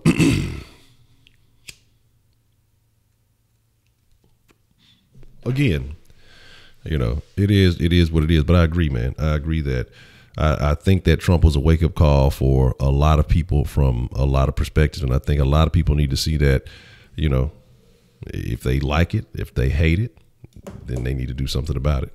I mean, one way or the other. But I want to go back to what Jay Dizzle said about the den and the sauce. And I think that's ideal, because honestly, let me kind of break y'all down my premises of when the sauce came about. Y'all know the sauce was janky. When I was eating cereal and shit when I first started out, all that other crazy talk shit with Shaq Kush, it was just a whole little thing. It's been a learning process ever since then. But my mentality to approach the sauce was, because at that point in time, I told you I'd recently cut damn near everybody off. Only people I was still really fucking with at that time was Shaq Kush and the Baker Man, and shit. Really, that's still the only people that I keep in consistent contact with from, you know, back in the day. But my thing was like a place where you can have that conversation that you want to have. Like, so if I'm, like I say, if we talk shit, like we usually, like say, when I used to kick with a lot of my partners, like say even my best friend Ollie before he passed, and you know, where people, you know, kind of went up and moved up their different ways. We used to watch the game, maybe smoke, maybe drink, you know, have some food, whatever else it's gonna be. But we're gonna sit there, we're gonna talk shit and about our team, and we're gonna represent for our team, good, bad, whatever else it may be. And that's kind of the premise I wanted to bring to YouTube. And so that's kind of how I see that situation. You say what you want to say what exactly what the fuck you want to say. Oh, these motherfuckers bullshit. Oh, you know, if you like it, cool. If you don't, cool. That's kind of the angle that I wanted to approach that with. And the den, I feel like, was similar to that. And I guess I'll say, you know, the Kush den, you know, you gonna smoke something in the den, and we're just gonna speak our mind about whatever's going on. And so I think the way that Jay Dizzle put it was perfect, you know. But the sauce has to have, you know, more of a focus to it. And then the den, it can be free range. It's just about, I have to understand how to attract the right people. Because like I said, I could do little videos and say a bunch of shit. But, you know, if I'm talking about certain topics, you know, certain people may come in and, you know, expecting one thing, get another. And again, like I said, I guess, you know, you can't really be too concerned about fucking haters and shit like that. I mean, they're going to be there, you know, one way or another. I guess it's just about getting eyes in the shit. But like I said, I don't want it to be Okay, let me get this persuasion text. Okay. This be a text, and I meant to get to it.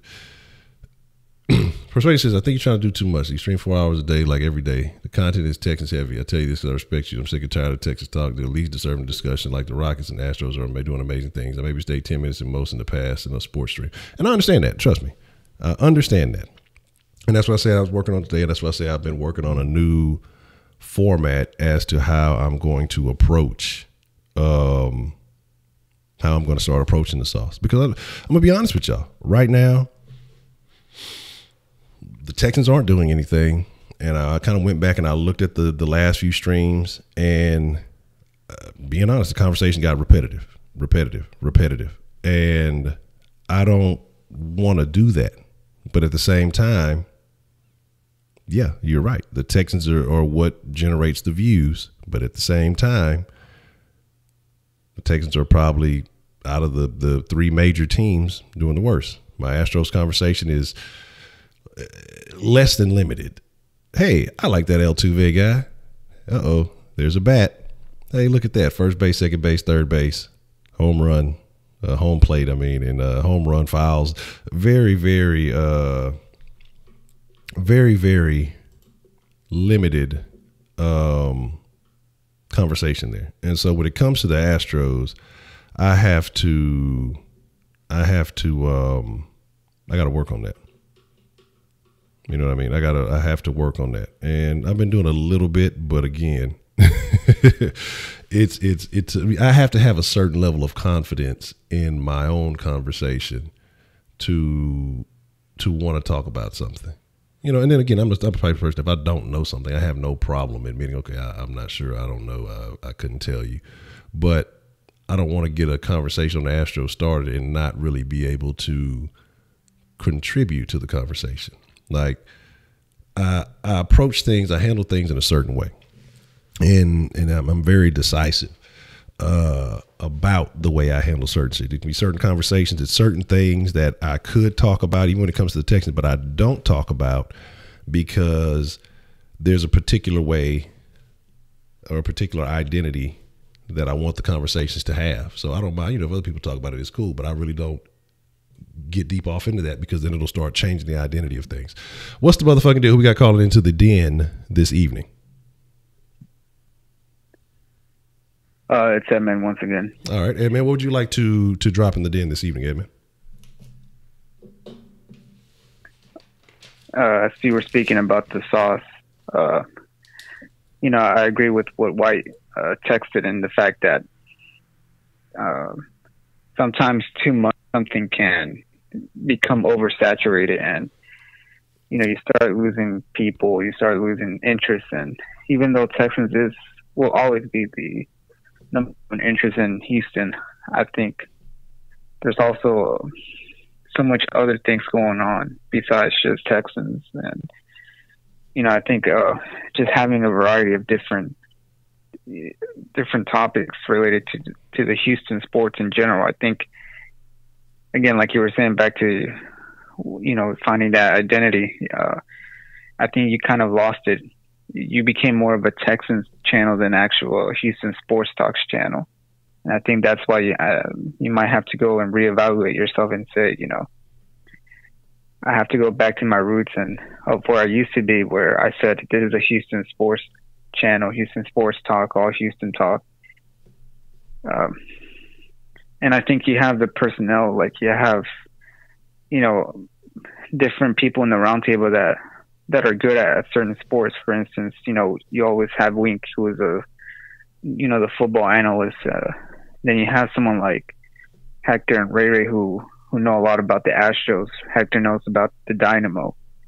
And then you have someone like Wise, who knows a lot of basketball. So he can be like the Rockets, co-host for, Rockets talk. And I think that's like a good approach to maybe one day is Texans talk, some days Rockets talk, depending on like when the Rockets play. That could be a Rockets day. When the Astros start playing, maybe one or 2 days a week, you can talk about the Astros. I think this just, in my opinion, I just think it's just about finding, a formula and having some sort of creativity. Because sometimes when you overdo something, oversaturate something, you lose that creativity. So those are my thoughts. Okay. And I appreciate that, Ed, man. I appreciate the honest breakdown and analysis, and I appreciate your view. So thank you very much. And I'm a person, like I say, I've always said that I value constructive criticism. Off topic, well, that's a sauce topic. I ain't gonna talk about that. Dr. Rabbit has said earlier, says it's hard for me to show envy because it's overshadowed by me feeling happy for that person. A prime example of envy was when Antonio Brown was upset at Juju because he won something and Brown didn't. Exactly. And it's not like Brown hadn't had that before, but he, at that point in time, was unhappy because he wasn't getting it. And so I think that is a very interesting thing. But, and kind of speak on what Edman said, and that's kind of what I've been doing the last day or two. Like I say, I was trying to debut something newer today, but again, like I say, it's a new formula. I've been doing a lot of studying. I've been doing a lot of watching what works and what's been successful for others in different formats, not necessarily just in the sports thing. It says, do people at the roundtable youngsters to build the audience 18 plus? We'll see what's up with that, man. We might can make that happen. Yeah, but I mean, Melo's the GOAT. How many teams has Melo been released from in 1 year? There has to be a record. Fucking tobacco. But like I say, I have a plan. And so like I said, I've been working on it. I've been changing the way that I'm approaching things. It kind of started today. So it's not like, it's super consistent. Then I have another issue because I'm working on, like I said, I want to improve the sauce line and the quality of that, because I do get annoyed when I go back and watch the streams, and I know everybody, you hear the beeps and all that other stuff. And then as far as people trying to get in, so I have a resolution for that. But the dilemma is I would either have to, port that number, and they're saying for me to be able to do it the way I want to, it could take up to a week and some change to port the number. Same thing with the Den. Like I say, I'm using the same service for the Den, but I don't know if I should, wait that time. I don't know how, if the number's inaccessible, during that time frame, or if I should just go with some new numbers. You know what I mean? So I got to think of the super chat robo shit. Yeah, and again, like I said, yeah, because it would just talk over people, and it didn't really, because like, especially the way it was, like, if you're on the stream, like say you're in the round table, you can't really tell that it's popping up. Shit, after I don't know when it's popping up. I see the the little notification or something, so I can expect it. But it'll be in the middle of somebody talking or something, so it would overtalk. It would talk over people, and then you'd miss good points and things like that. So again, like I say, it's because, again, like I say, it's not about me. It's about, again, like I say, it has to be something for the people to enjoy, because if it's just a bunch of noise or a bunch of shit like that, again, nobody wants to listen to it, because some people just listen, and they may not be watching. Those things can get frustrating. Let's see. So like, I wish I have a hub to share my amazing MVP run of Harden. I have Twitter and Rockets Reddit, and I don't know any of those people. I love to have Honcho, Heidi, Edman, Wise, Brave, Liddy, everyone else. It's like my fucking family. I fucks with it so hard. And you're right, because again, like I say, Harden has been doing something amazing, and it hasn't even been discussed. And again, so I was thinking about that.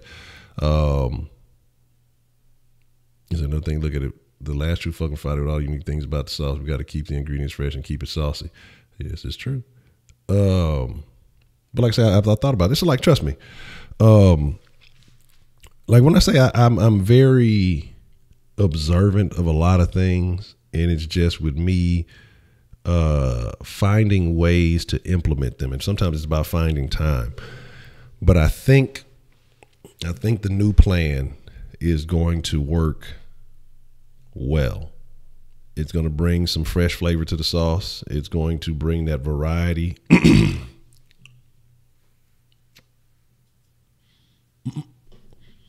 What did you say? I can't tell you texted that Heidi. And you'll get the big head.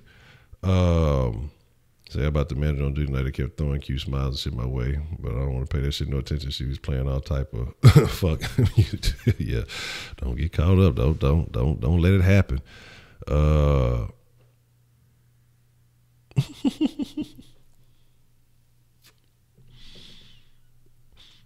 be a whole different situation. So, like I say, what about the meet and greet? When you folks come bet that, Baker, man. I definitely meant to reach out to you about that too. Cause like I say, it's going to be a lot more coming because when Ernest had called in the other day and he was talking about implementing some MMA talk, some boxing talk, things like that. It's coming. It's all coming. Like I say, because again, I said all sports, and I've been giving you the Texans, and I'll be honest, like I don't want to be just a Texans guy. That's not the angle. Because when you put all your eggs in one basket, it's not even about that. But it's about the conversation, because it's not about just changing the conversation about the tech. It's about changing the sports conversation in the city of Houston. The Instagram thing, like I said, I've been working on that too. I've changed up kind of the little look, and I'm gonna start getting on, posting more news as it happens. So I just, like I say, it's a bunch of things. I've been dedicating a lot of time the last couple of days. Thank goodness for MLK Day today, but I spent some time with the little one, playing fucking Legos and shit. But that. It said, can a Wi-Fi connection be approved? That's too complicated to fix. Never ever thought of it. Man, I think that's just an Xfinity thing in this situation, because there were times that I was recording, actually in the house and have things hardwired, and it would still do the same thing. So I don't even necessarily think it's a Wi-Fi issue. I think that's just something with Xfinity, and we've switched up modems and all kind of shit. So again, I don't know what it is. Some people don't have the real value. Right.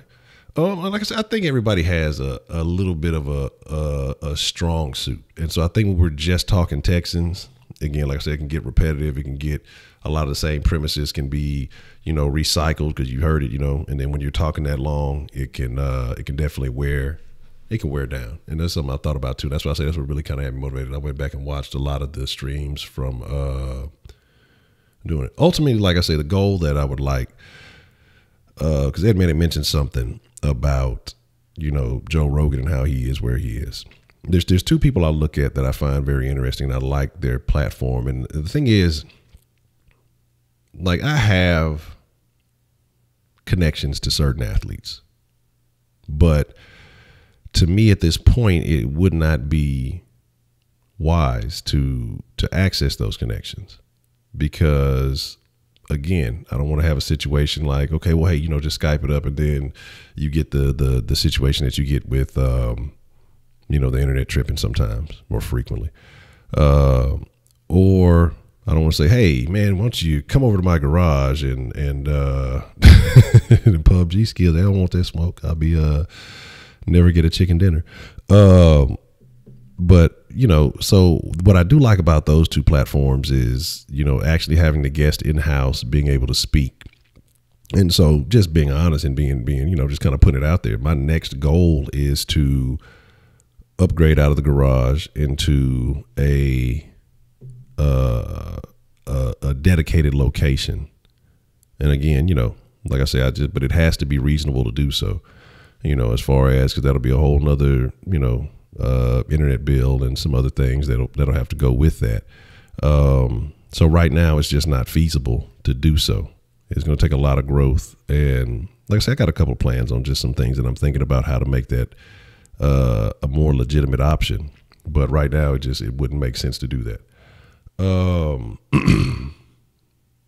Yeah, I agree about some of the rigging in the league. We'll be covering XFL when it starts. Yes, the XFL and the lingerie league. I'm looking forward. I'm trying to be the official commentator of the lingerie league. And I also don't mean to dog you or anything. No, man, I don't take it like that. Like, you got to understand, I'm a person. I don't take anything personal. Well, unless you direct it as, hey, you fuckhead, you're a fucking piece of shit or some shit like that. Or you talk about my family or some shit, you know, then we'll have a different discussion. But you can tell when somebody's coming from a place of wanting to see you grow, a good place, and then you can tell when a person is coming from a place of, you know, trying to talk down on you, trying to, you know what I'm saying? You know. Okay. All right. Send me. I'd like to know your opinion on that one. Shoot me a text on that. And no, I'm not gonna abuse Mrs. Honcho in the bedroom. I already do a lot of, like I say, because it's like I say, and here's the thing, because I do have as like I say, I've grown to this, and ever since I've been trying to put it on the schedule, you know, I do put family time to the side a little bit, so I try to do things a lot earlier, because they know, you know, from 7 till whenever, it's 7 to whenever, it's like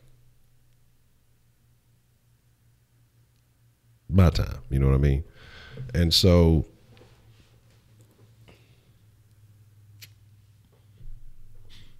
lingerie league, yeah, it definitely is. The motherfuckers be out there hitting and talking shit.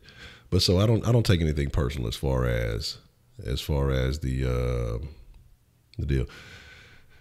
What I do is, I'm honestly, I haven't watched any of the games. I don't really care, because like I said, I try to honestly keep it Houston. I do my best to minimize conversation outside of that. You know, I know people want to talk about it, but I genuinely don't give a fuck.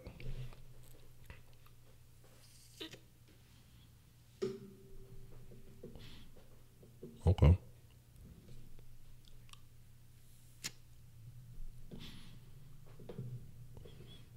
Oh, that's terrible. Terrible, Dominic. Terrible, terrible thing. Okay. Okay. I agree with it. Like I say, it's an opinion. And all right, that's good to know. That's good to know.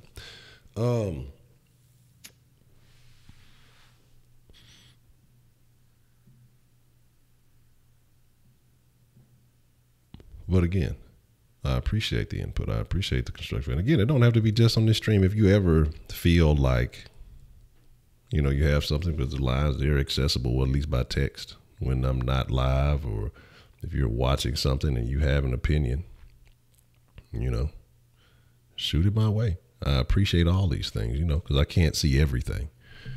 And sometimes you gotta figure it out. Heidi, you don't agree with anything. You're a trouble starter and a pot stirrer. But again, like I said, you know, my thing is this. I do want it to grow. I do want it to be worthwhile. If it could be something that is sustainable, again, like I said, to get to that next level, and eventually the end game. And the thing about it is, like, I call it the end game, but it's not the end of anything. You know what I'm saying? It's really the beginning of something that has never been done before. Says Encyclopedia. Yeah, bitch, definitely come with it. Kenneth, I'm not even gonna say anything about Kenneth in the round table. Gary will not allow that. But if it grows, but it's not as you want it, like Mojo or Smile. I don't want nothing like Mojo. Like I say, I don't, if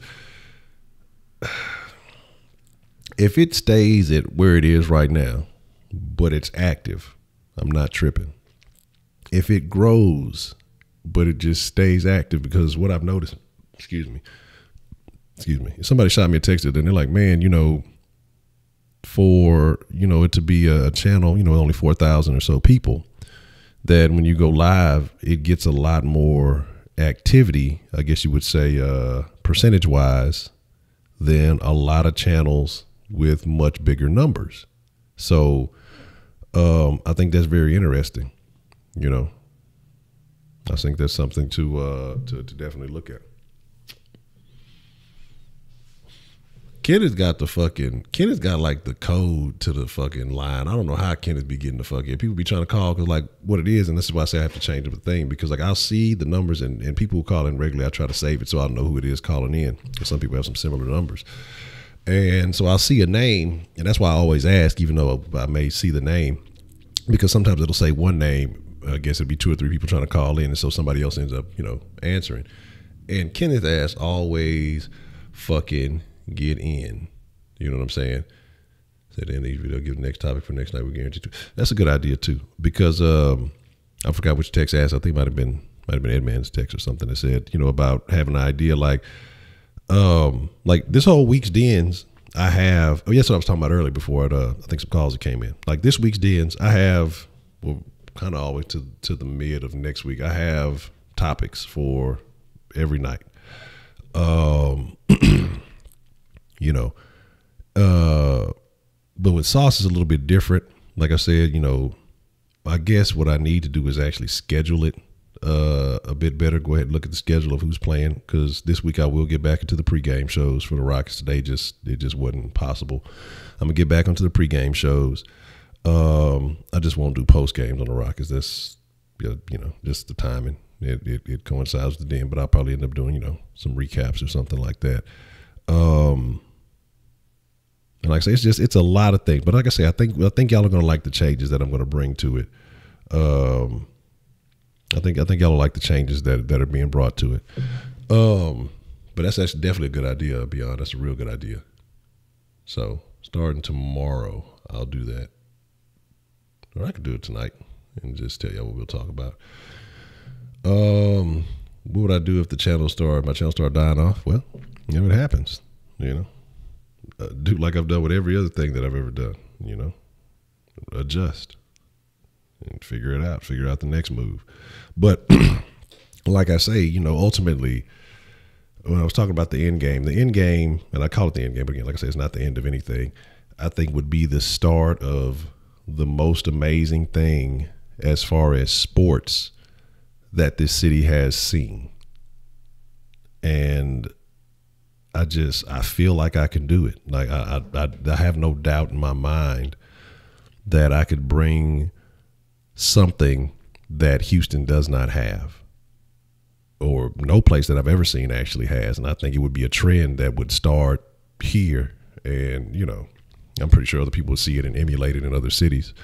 But I want to bring something to Houston unique, and it just takes this channel getting to a certain point and then doing some other things as it grows, to keep the growth sustainable and things like that.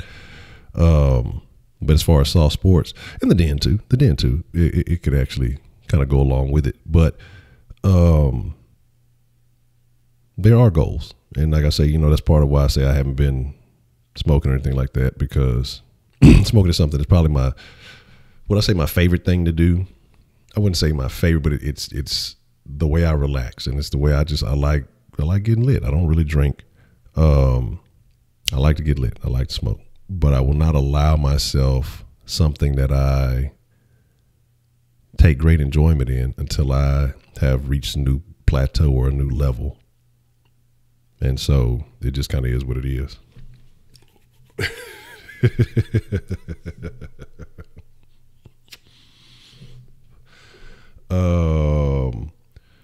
Let's see. I think it's provide a more stable format weekly rather than the Astros and Rocks being so frequent, but I'm sure it's fine if they do whatever.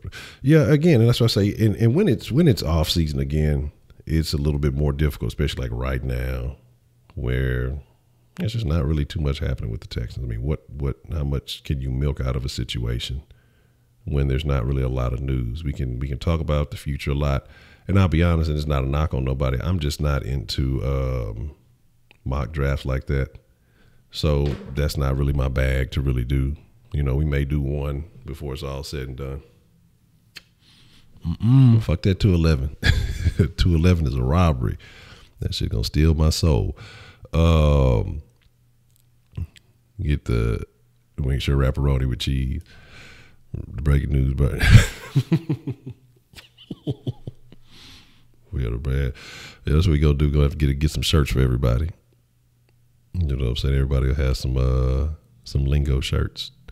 But like I say, it's just a lot going on. Like I say, again, and the part of the problem can be trying to take on too many things at once. And so it's about focusing on one thing at a time, making sure it's complete, and then going to the next shit.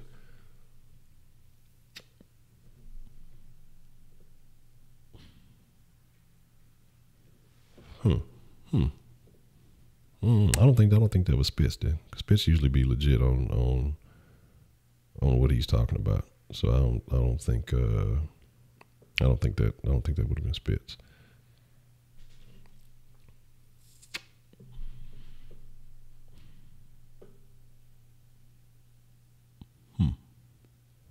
But again, go in the garage, go throw a little garage on it. But like I say, man, and ultimately, like I say, it's not just about me. Like I say, I want to be able to help the round table reach the goals that they want to achieve. And because I think that there's a lot of good that can be done. A lot of good that can be done for the sports conversation in this city. And again, the Den, and that's just primarily focusing on the Den, but not the Den, the sauce. But the Den, like I said, the Den is just confusing because I don't know. I mean, should I just talk about any kind of news that pops up? Is that something that, and that's what I kind of think about. I gotta think about, like, you know, do I just talk about any different news things that pop up, since we talk about everything in here? You know what I mean? Like, so just whatever's happening around in society, you know, if it's an entertainment thing that's kind of big, talk about that. If it's just some other news that's kind of big, talk about that. Because it's funny. Like, I mean, there's channels out there where motherfuckers literally just read fucking articles. And that's all they do. They'll read an article, say like 3 sentences about it, and then end the video.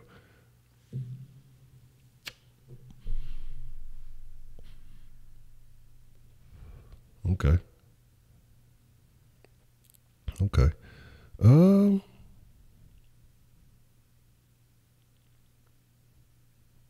trying to think who got a fro, because Fitz don't really got a fro. He got like a little kind of, like a high top fade. I'm trying to think who's been on that has a fro.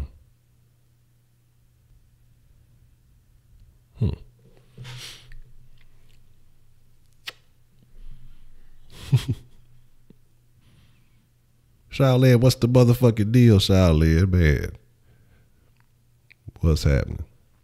Unbox a Texans Lego set. No, I'm not gonna do that.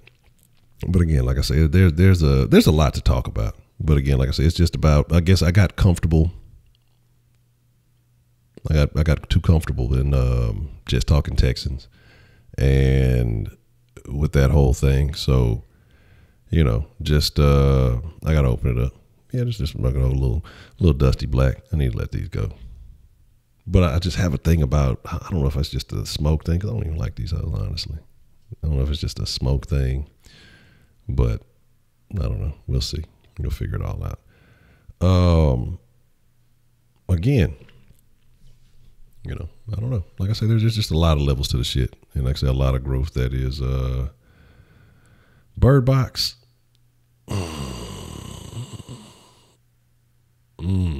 Bird Box was tough. It was tough. It had potential. I would have been satisfied even if they would have just gave you a little something at the end. You know what I'm saying? Say the toy review channel, one of the highest paid on YouTube. Yeah, I'm gonna start. Grown ass man opening toys. What the fuck? This shit ain't got dino damage. Fuck this toy.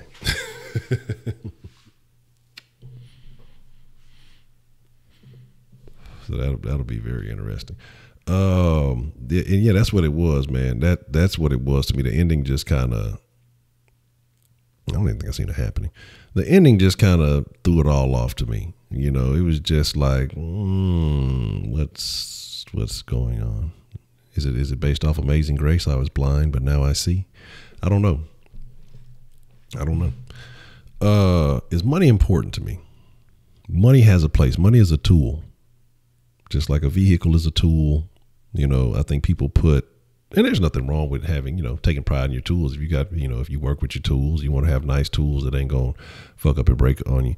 But money is a tool to grow and acquire, and it's a necessary tool. So yes, money is important to me, but I don't lust for money, but it's necessary. I mean, there's things that I want to accomplish that I need to accomplish, not want, but there's a difference between wants and needs. There are things that I need to accomplish in life. And, after not that long ago hitting the reset button, I don't ever want to fall into that situation again. So yeah, money is very important.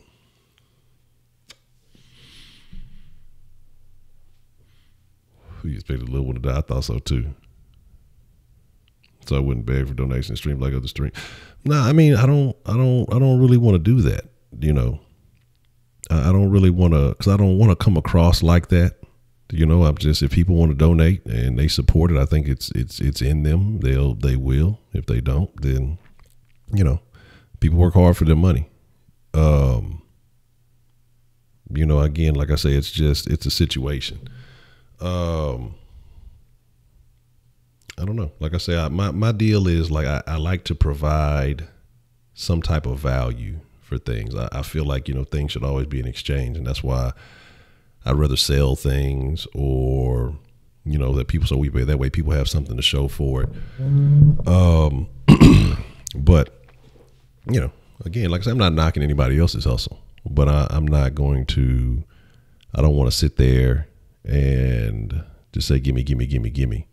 And like I say, there was a situation, like I say, a while back when I almost was going to have to stop doing the sauce. And man, like I say, Sauce Nation, they came through like a motherfucking dream. You know what I'm saying? Like, it was a very unexpected, but very helpful night. You know what I'm saying? It's the only way. Well, I mean, again, and sometimes, I think it is. Because you got to understand people, but you got to understand people when it comes to stuff like that. People got a lot going on. They got a lot of stuff going on, in their lives. And so I would even consider people who are doing that as begging, but, a reminder, hey, if you like this, you want to see this grow, hey, blah, donate, do this, do that. But like I say, the thing with, like I say, on the sauce is super chats are awesome. They're great. I just hate how Google handles you. But at the same time, I can't be mad because if you think about all the bandwidth and storage and everything you're using on that, you can't be too mad about them taking a couple of bucks out of your. You can't be mad at taking a bunch of. That's 200,000. Oh my God! To donate. Let me tell you this: if I had 200,000 people donate 50K, of course, I'd be a millionaire. But when I tell you, if I had a million bucks, $1 million in less than 1 month, I promise you, I'd change the entire landscape of Houston sports. The entire landscape, and it would be no competition. As far as I'm talking about majors, I'm talking about anything like that, it'd be no competition. And I don't even think it would take $1 million. Honestly, when I talk about the end game and things like that, I would say it's going to take something. It's going to take some change. And so, like I say, I have to come up with some other strategies, but it takes growth to get up there. Yeah, it would definitely free me up because then I wouldn't have to do a lot of the other little side hustles and shit that I'd be getting into. But for my personal use, I mean, I'm gonna sustain, make sure, my home and stuff is taken care of, but, knock off rent for a year and, but everything else will probably go into the business because I know that, once you set the business up properly, then, everything else will come back. But it's about, if you give the people what you want, then, it'll come back to you. So.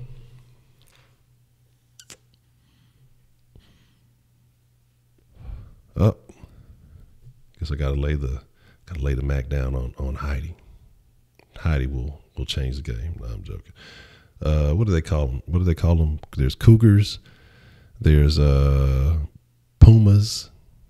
Well, I don't think she could be a panther. I don't think that works like that. But they have like age limits for it now.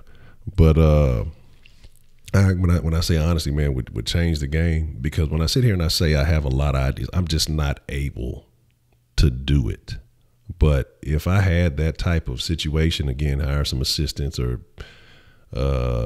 interns or whatever you want to call them, and just say, hey, you solely focus on this part, you solely focus on this part.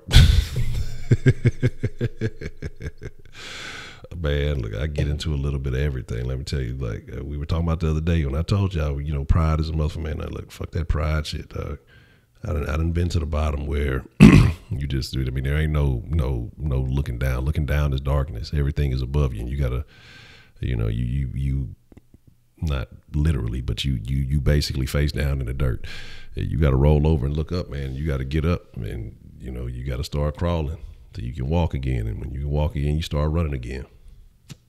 And eventually, hopefully, you get enough momentum. You got to take a risk, jump off a cliff, and fucking fly. You better grow some fucking wings and start flying. You know what I mean? And that's the goal. But no, like I say, what I would do is honestly, like I say, and the thing is just, I guess I find it strange. I'm just like, man, I'm surprised. No one. You say I'm going to do a video series on your shit list. That might be a thing. I think you'd have a lot of people who would agree with you.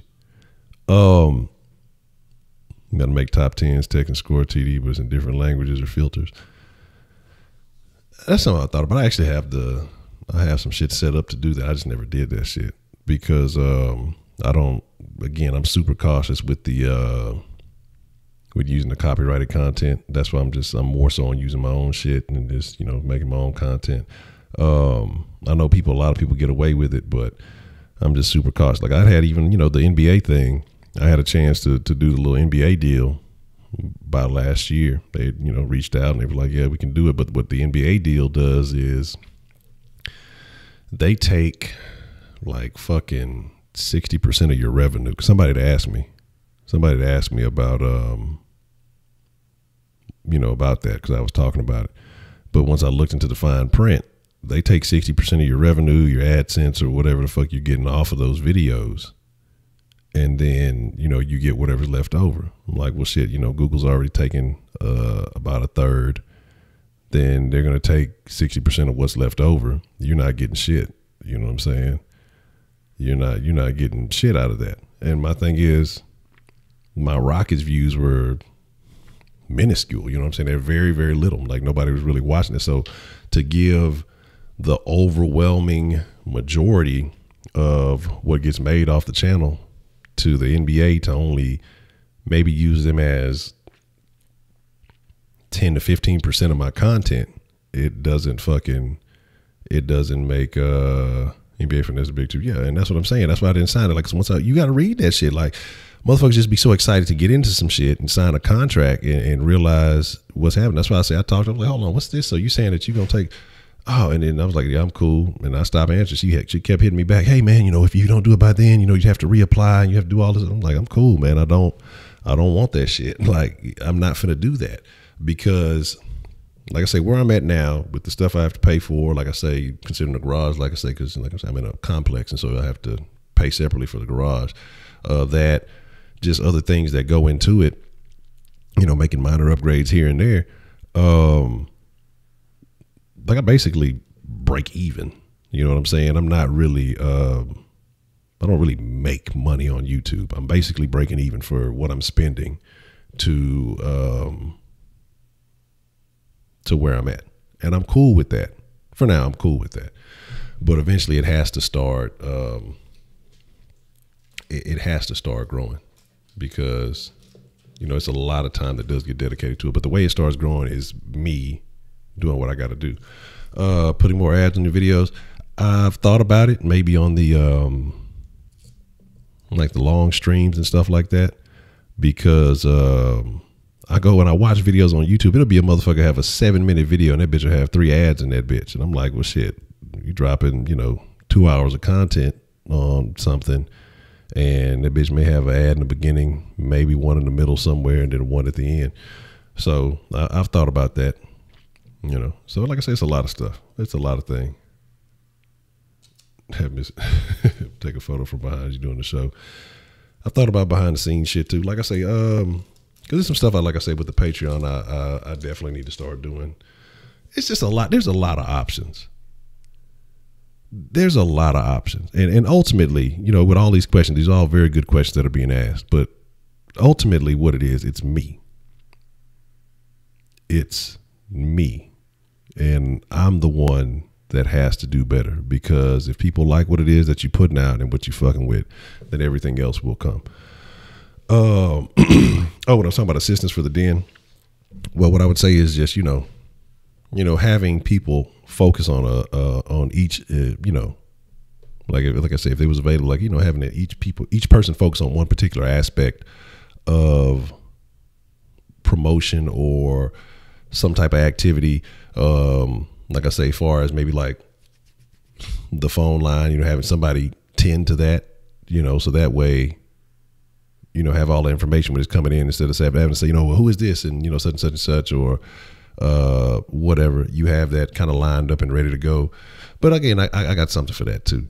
But again, like I said, part of it is just me. It's me and my mind frame. It's me and my mindset. Part of it has to be me saying, okay, stop trying to do too fucking much, and, you know, schedule, automate what you can, and do what you can do. So I think like I say, it's you kill that cricket. Yeah. Take that mouse out of here. The mice haven't been back, so I guess they didn't want to come hang with me. Hire you this summer. We might be able to make that happen. We'll have to see. We'll see what we can do. Say a Stream Deck? No, I don't have one. That definitely may be something I need to consider. I've heard of it. I didn't really look to see what all it do.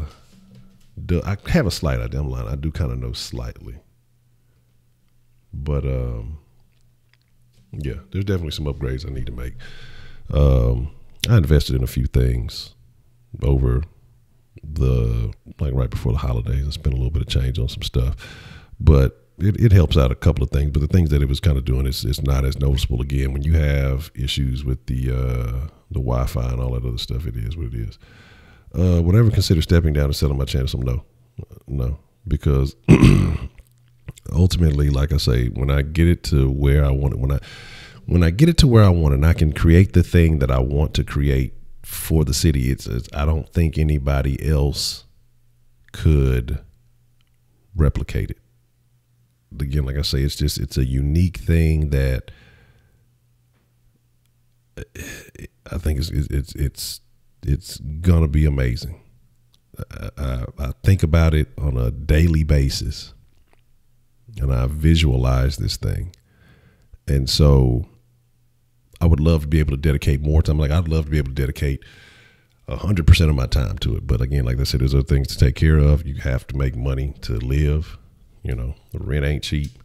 And so, like I said, there's just a lot of shit that has to be done. You know, a lot of shit. Say 15 a week, not bad. We'll see what's happening. Like I said, we're going to make some things work, because I do want to do some things. But I think part of it is, like I say, ultimately, the first step is getting to a position to where I can validate having a dedicated location. And I think that's where I want to get to before I start, you know, doing anything else too big. That's the next goal. And then from that dedicated location, you know, then start focusing on the end game after that. But again, like I said, I ain't gonna slave labor nobody, you know. But I think that it'll definitely be good. And again, it's just like I say, I got to use some of my resources. I'm the type of person, like, I have resources, but again, I don't like asking for shit because I'm so used to. And again, like I said, I guess I got to let this go, because again, this is a lot of shit from, you know, my old life and not to where I'm at now. But I don't like asking for shit because I'm so used to being let down from shit. So I'm just like, I'll figure it out myself. I'll get it done myself. Because I'll be honest, like shit, even Persuasion, there's been some other people who've reached out and say, hey man, if you need some help with this, you need some help with that, just let me know. And I appreciate it. And Persuasion has shot me a bunch of love, man. As far as like the collages and stuff that was used in the sauce, I'm gonna bring those back when we start talking more sports. And I appreciate all that. But it's just like I have this feeling like when I do really need to reach out to somebody for something, I just don't ever do it because I expect disappointment. So I just feel like I can rely on myself, even though it may take me a little bit longer. I may have to try to find a place to squeeze it in or something like that,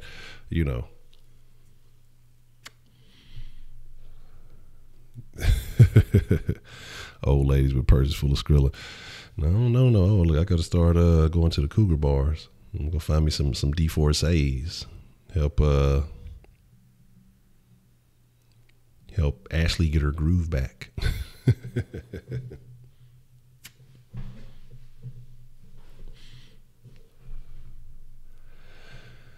The sauce gets to where you want it, but your best friend dies with it. It costs everything. Well, I say shit. My best partner from a long way is already clocked out, so I don't think that's a thing. The few friends I have left, I don't even necessarily call them friends. They're more like family. So I don't know.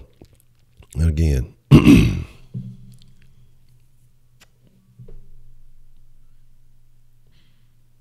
This is true. This is true. Like I say, again, and that's why I say everything that I say is just me.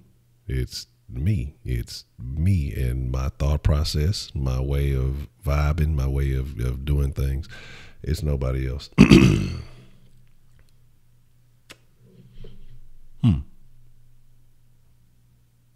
Interesting. Very interesting. That's a good way to put it. No whoops in the den, man. Ain't no whoops in the den, nigga. I bet that nigga would try to pull, but man, what's up, Ken Folk? Whoop, you whooped, and whoop, man. What's with the whoop? I see you whoop with the whoop, man.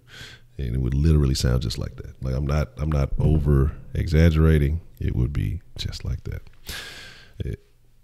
Whoop is an odd character. I don't know what he's a fan of. He's a fan of Houston, just the city. I don't think it's a sports team. I don't think it's anything else.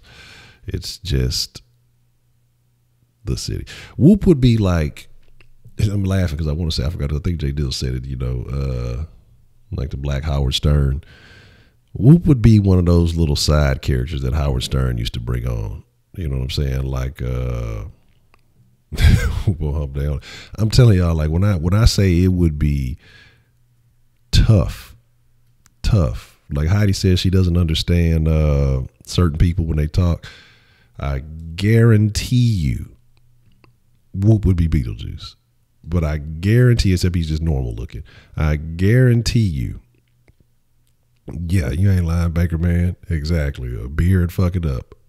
I would have to bring Whoop in, get that man a fucking 40 ounce and a pack of Cools, and all of you would hate me for the rest of your lives because the word whoop would be permanently ingrained in your lingo.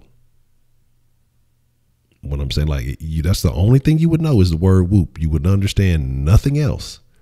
And when I'm saying y'all would hate me, it would no longer be the den, it'd be the whoop. And that's all it would be. Again, like, trust me.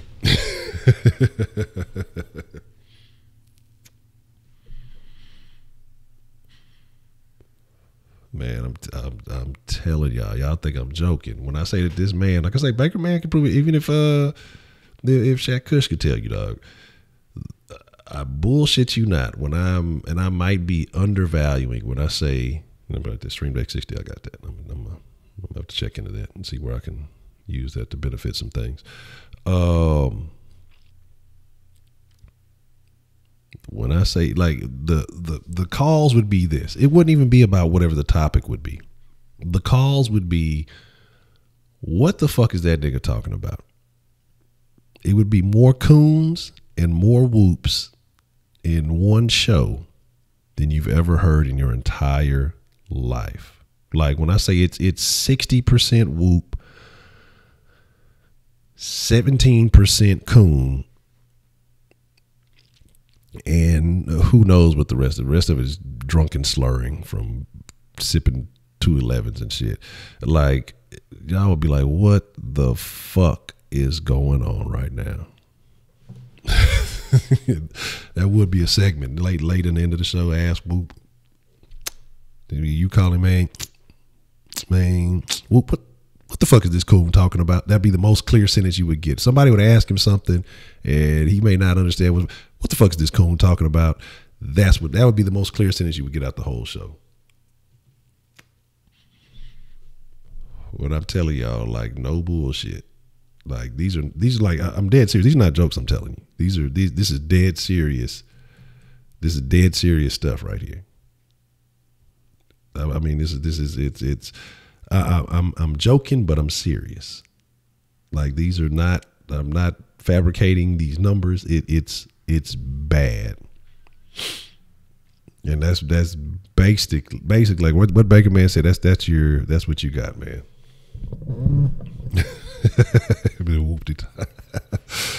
Oh man. It would be bad. Well, Ass Whoop said it would be funny though. Now I'm thinking about it, and then I'll bring his brother on, and he'll tell everybody in the stream that their cars need new struts. Don't even know, you won't even see your car, but he'll tell you that it needs new struts.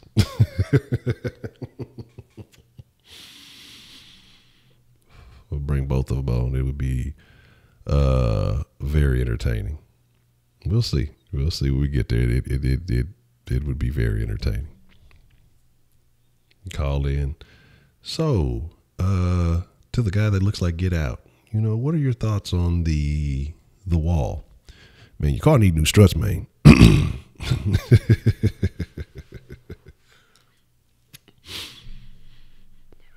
That's how these conversations would go. And I'm laughing, but I mean, it's sad, really. Yeah, it's sad, but it's fucking hilarious. Hilarious. You know, and then the more we say it, the more I'm thinking about it, because it might be like some old look, I got to get on my hustle, like how they used to. Fucking what's the dude? Welvin. We'd be my version of Welvin. Man, and why you bullshitting, man, brother? Why you joking? Or why you, I mean, maybe not joking, but literally when I would take him places with me, people would ask me, what is he talking about?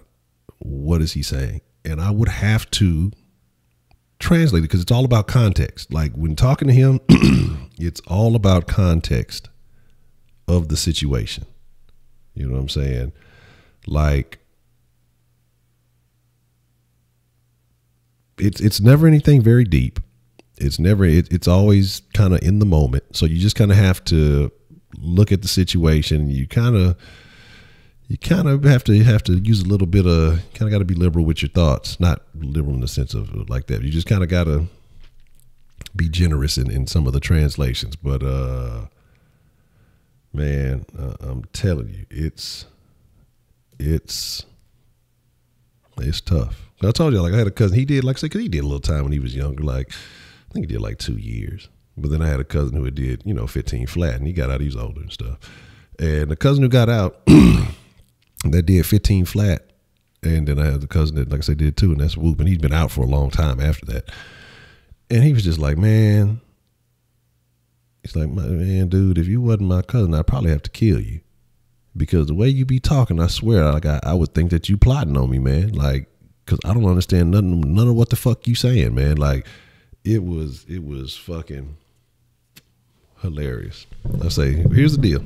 When the saw slashed in, when I get to a point, and like I say, the goal is sometime this year. If I get to really grinding, maybe by the summertime, is to have an established place, because he can't come over to my house. He can't come over to my house. They're gonna be want to come over and hang out. Nah, nigga. You'll take that and your little funny shaped Filipino girlfriend and get the fuck up out of here. So yeah, that ain't gonna happen. But yeah, once we get some shit right, I will try it. But why not? We'll fucking try it. But all I'm saying is, I'm absolving myself of any of the blame right now. If y'all become permanently infected with the whoop, okay? If y'all become permanently infected with the whoop, y'all made that choice. Remember that. Y'all wanted the whoop, and y'all will get whooped with the whoop for whooping for whoop. But that's the thing, man. That dude there, Whoop is an interesting character, man. Because I don't know. I don't know his preference. I don't know. He's an interesting dude. Not really that interesting. He just says whoop a lot. No, you can't spend on that. Goddamn. Hell no. Unless you bring pizza and some Wingstop, then we'll discuss it.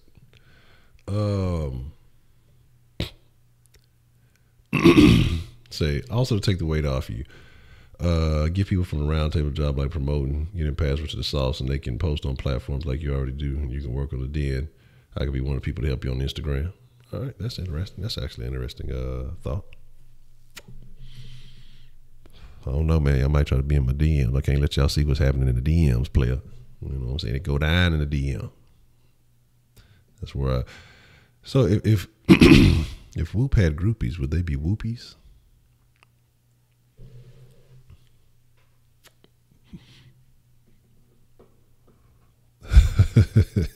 Yeah, a little disclaimer right now. I really have to put one on. As before the show, Whoop can be used in any context. I cannot be punished for what you perceive whooping to be.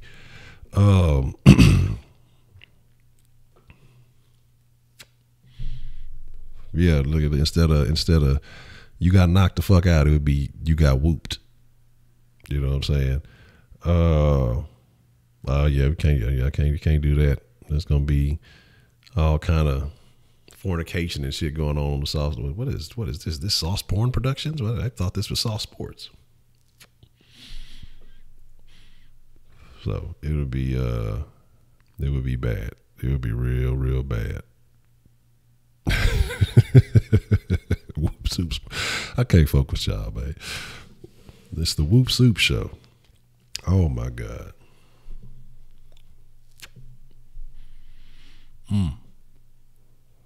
With what? I'm telling y'all, I'm about to see, like, now y'all gotta be laughing because I'm really thinking about some very interesting outcomes, but guaranteeing that it will not turn out anything like I planned it. Whoop will fucking end up leaving in the middle of the show, and then fucking who even knows? Who fucking knows? He just disappear and shit.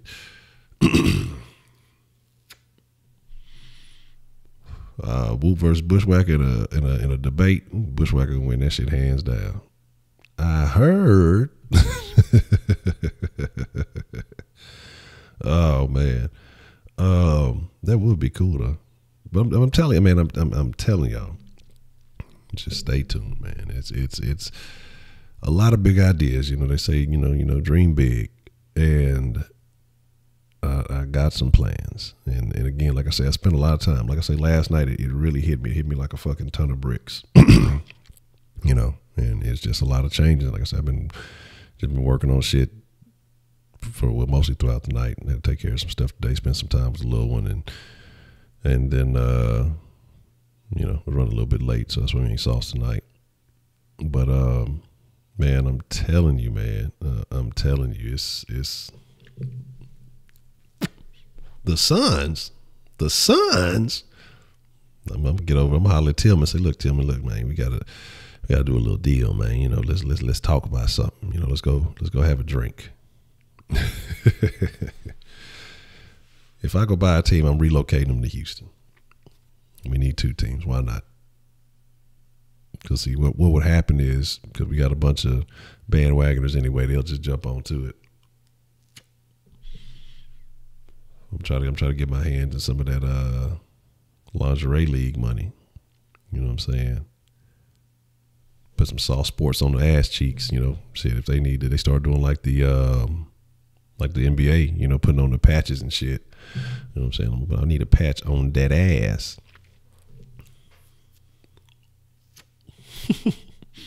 Or fucking old wig with some dreads hanging out from under it. That would be hilarious. That might be a good idea. Like I say, there's man. Again, that's actually pretty interesting. That might be interesting. Whoop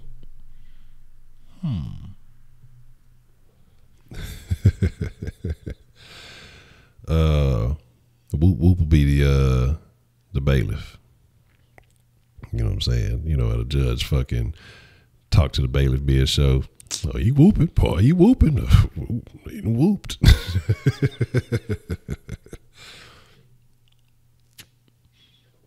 Well, like I say, man,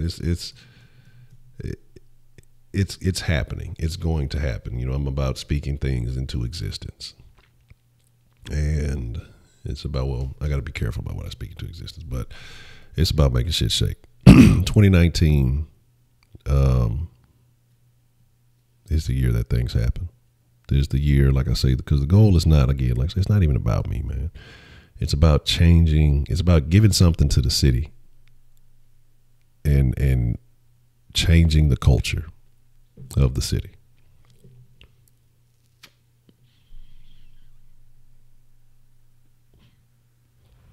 Oh, whoop is every word, every sound, everything is whoop. We're all whoop. We once were all Jay Bird, but now we're all whoop. And that's where we are now. Oh, this is hilarious. I'd have my own beer that I wouldn't even drink. That sounds like a plan. I have Whoop could be my taste tester. He'd be more than happy to drink it. He'd fucking drink me out of business and shit. Well, I thought I had to taste all of them. I had to whoop all the whoops. Oh, you thought that all I could say was whoop. You were deceived, my cousin. This has been an act the entire time. I am a man of much higher intelligence than you could ever perceive. What if we did a show with Whoop like Punked? There you go. Oh, you're saying it's you were asking about college, and I saw you. My fault. You did say that. You did say that earlier. Football, is college worth it?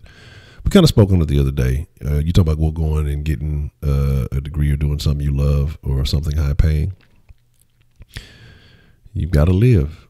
You got to live. It's a lot of people in jobs that they hate, man. But hopefully you can find something in between the two, or you have, again, excuse me, a side hustle that you enjoy. You know what I'm saying?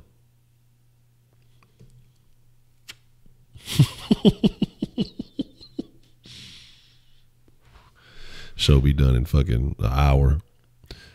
You know what I'm saying? All right, come back, see what we've done. Motherfucking car look exactly the same. But look at them shocks though. Oh, game over. That's hilarious. You've been whooped. Man, I don't even know what's worse, being duped or being whooped. It's all bad. Well, I'm telling y'all, I'm gonna think about it. Like I said, I ain't talking to nigga in a couple of years, but I guarantee you, I know for a fact, nothing has changed. Nothing has changed. You know, some people are who they are and who they're going to be. It is get you drunk, bitch. Woo. Yeah, but it's like that, man. Again, like I say, it is. I'll put that on the the list of topics. I got something. I got something pretty interesting for tomorrow. Let me switch to my list.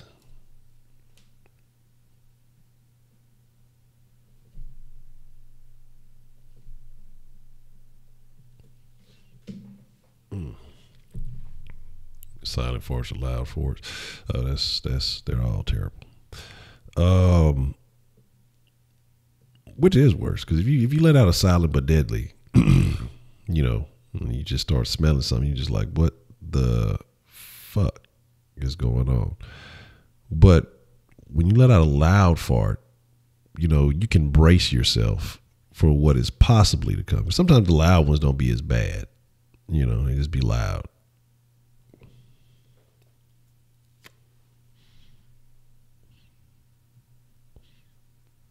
Okay. That's actually a good idea. Like I said, I got to do some, I'm going to do a couple little things. I got to, you know, just like some of the little stuff, like how on the sauce, you know, it has like the names and stuff for the round table. I'm going to do some of that for, I'm going to do some of that for the den. I'm going to, you know, have a little name titles and stuff like that. I need to figure out something to do with this TV. And what I'm saying with the TV is like, I need to figure out how to make it look cool when Man Up comes on, and just, you know, find a neat way to do that. Brandon, that's a brilliant idea. Join the conversation. I think that's a great idea. Why did anybody think of that before Brandon?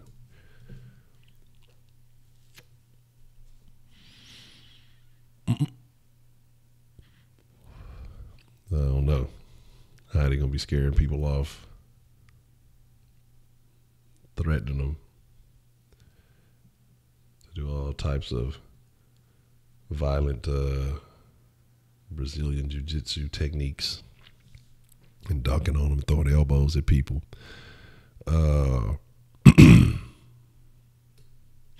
never eaten one of those fucking Doritos tacos. That just I'm questioning them. And again, like I say, I know they have the Cool Ranch ones too, don't they? I fuck with Cool Ranch. I don't think I've tried them though. Yeah, of course Doritos tacos exist. Cool Ranch over nacho cheese all day. Don't care what nobody says.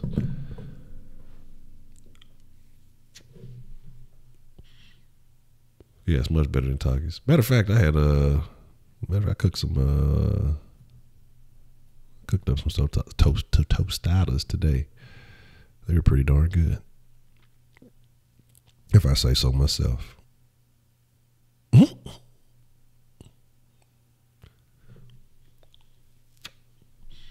What? Cool Ranch is the best Dorito. They got all that other extra shit. I ain't got time for that. If it's not in the blue bag, I don't want it. I got spicy shells too.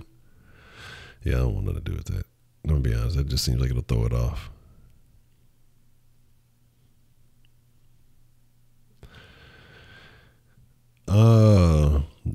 Man, that's a topic we're gonna have very soon. Football. We're gonna talk about dating. That's a topic that's actually on my list. But it's a certain element of dating that we have to discuss. Cool Ranch, bro. I don't know if that's what cowboys are saying to each other. They're busy picking up dead horses that accidentally got hurt jumping over a fence or falling off a rock. But that wasn't my fault. I never did that, you know.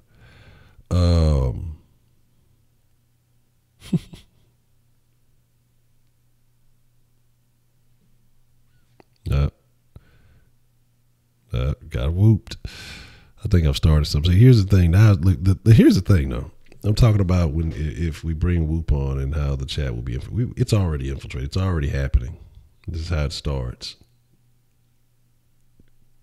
Because, you know, repetition and there will be a lot of repetition of the whoops.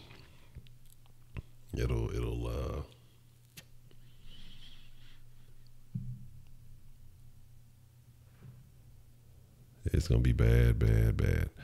And what is your main account? Yeah, that's what I'm saying. Like, y'all, here's the thing, because I think people, they just think I'm joking. Like, I'm dead serious. Like, Joe's house. All right, I'll go back and take a look at the thing. I'll see what we can do. Like, I'm serious about what I'm saying about the whoop. Like, this is not a joke. This is not. It's funny because it's funny, but it's not a joke. What's the motherfucking deal? Who we got calling into the den this evening? It's Edmund. Edmund. What's the motherfucking deal, Edmund? What would you like to drop in the den tonight?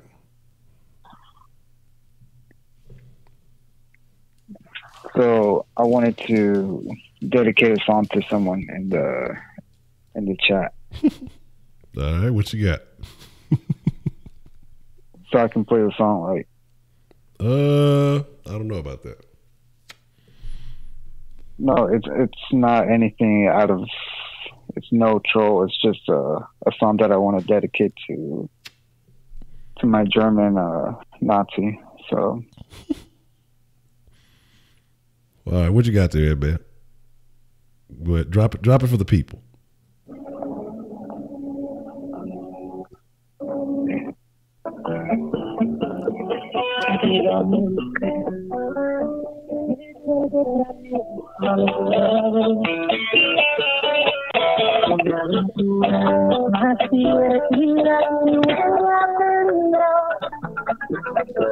Te invito a una copa y me acerco a tu boca y te robo un besito a ver que no es seguro.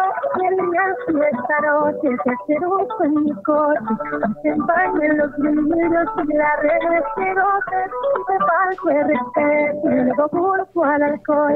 Levanto tu falda, me darías el derecho a medir tu sensatez. All right, that's enough of that. Merenguero tu cuerpo.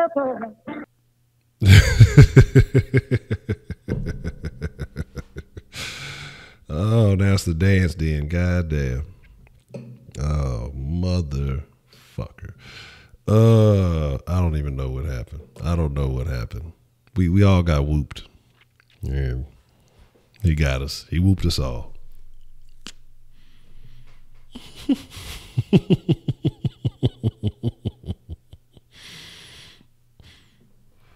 Yeah. I was like, what is going on? You pull up on somebody, that shit playing in the background. You're looking at y'all kind of, what the fuck? What's happening right now? Nah, you don't get up. But like I say though, but just kind of, getting back to it, some of the questions and things that were asked. Like I said, I do appreciate y'all. Like, I don't want y'all to think, because like I said, I don't take it anything personal. Like I said, I do look at it as, everybody offering very good opinions, because they want to see it grow, because it's something that I feel like y'all enjoy, and it's about making improvements, man.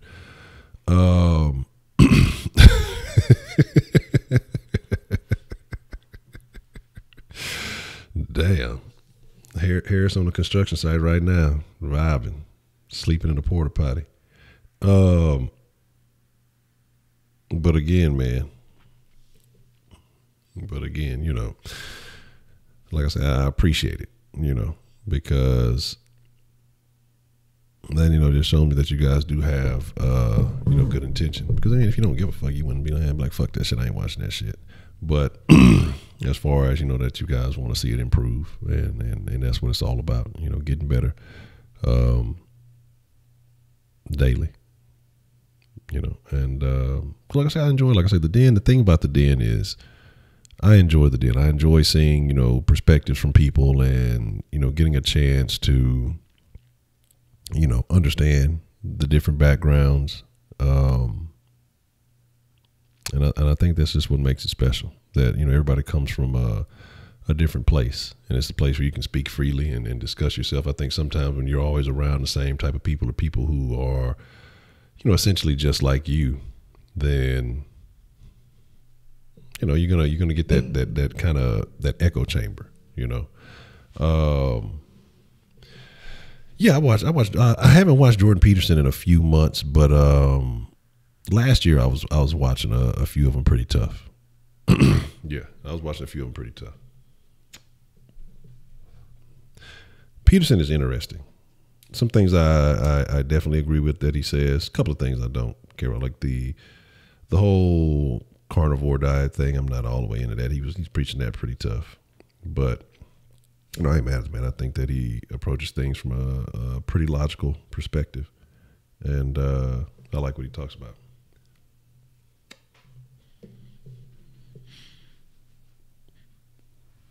So it's interesting, but I'm not.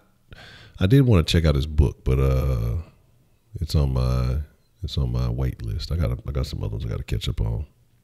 You know, the rodeo. Yes, it is rodeo season, isn't it? Interesting.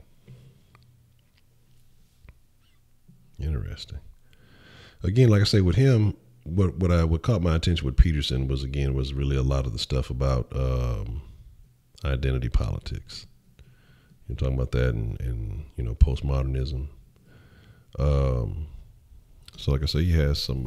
You never been to the rodeo? What? The rodeo is dope. The rodeo is live. Man, they got, what's her name is coming to the rodeo this year? Come on, they disappointed me. And is she there for Latin night? Because yeah, she definitely is probably more suitable for that.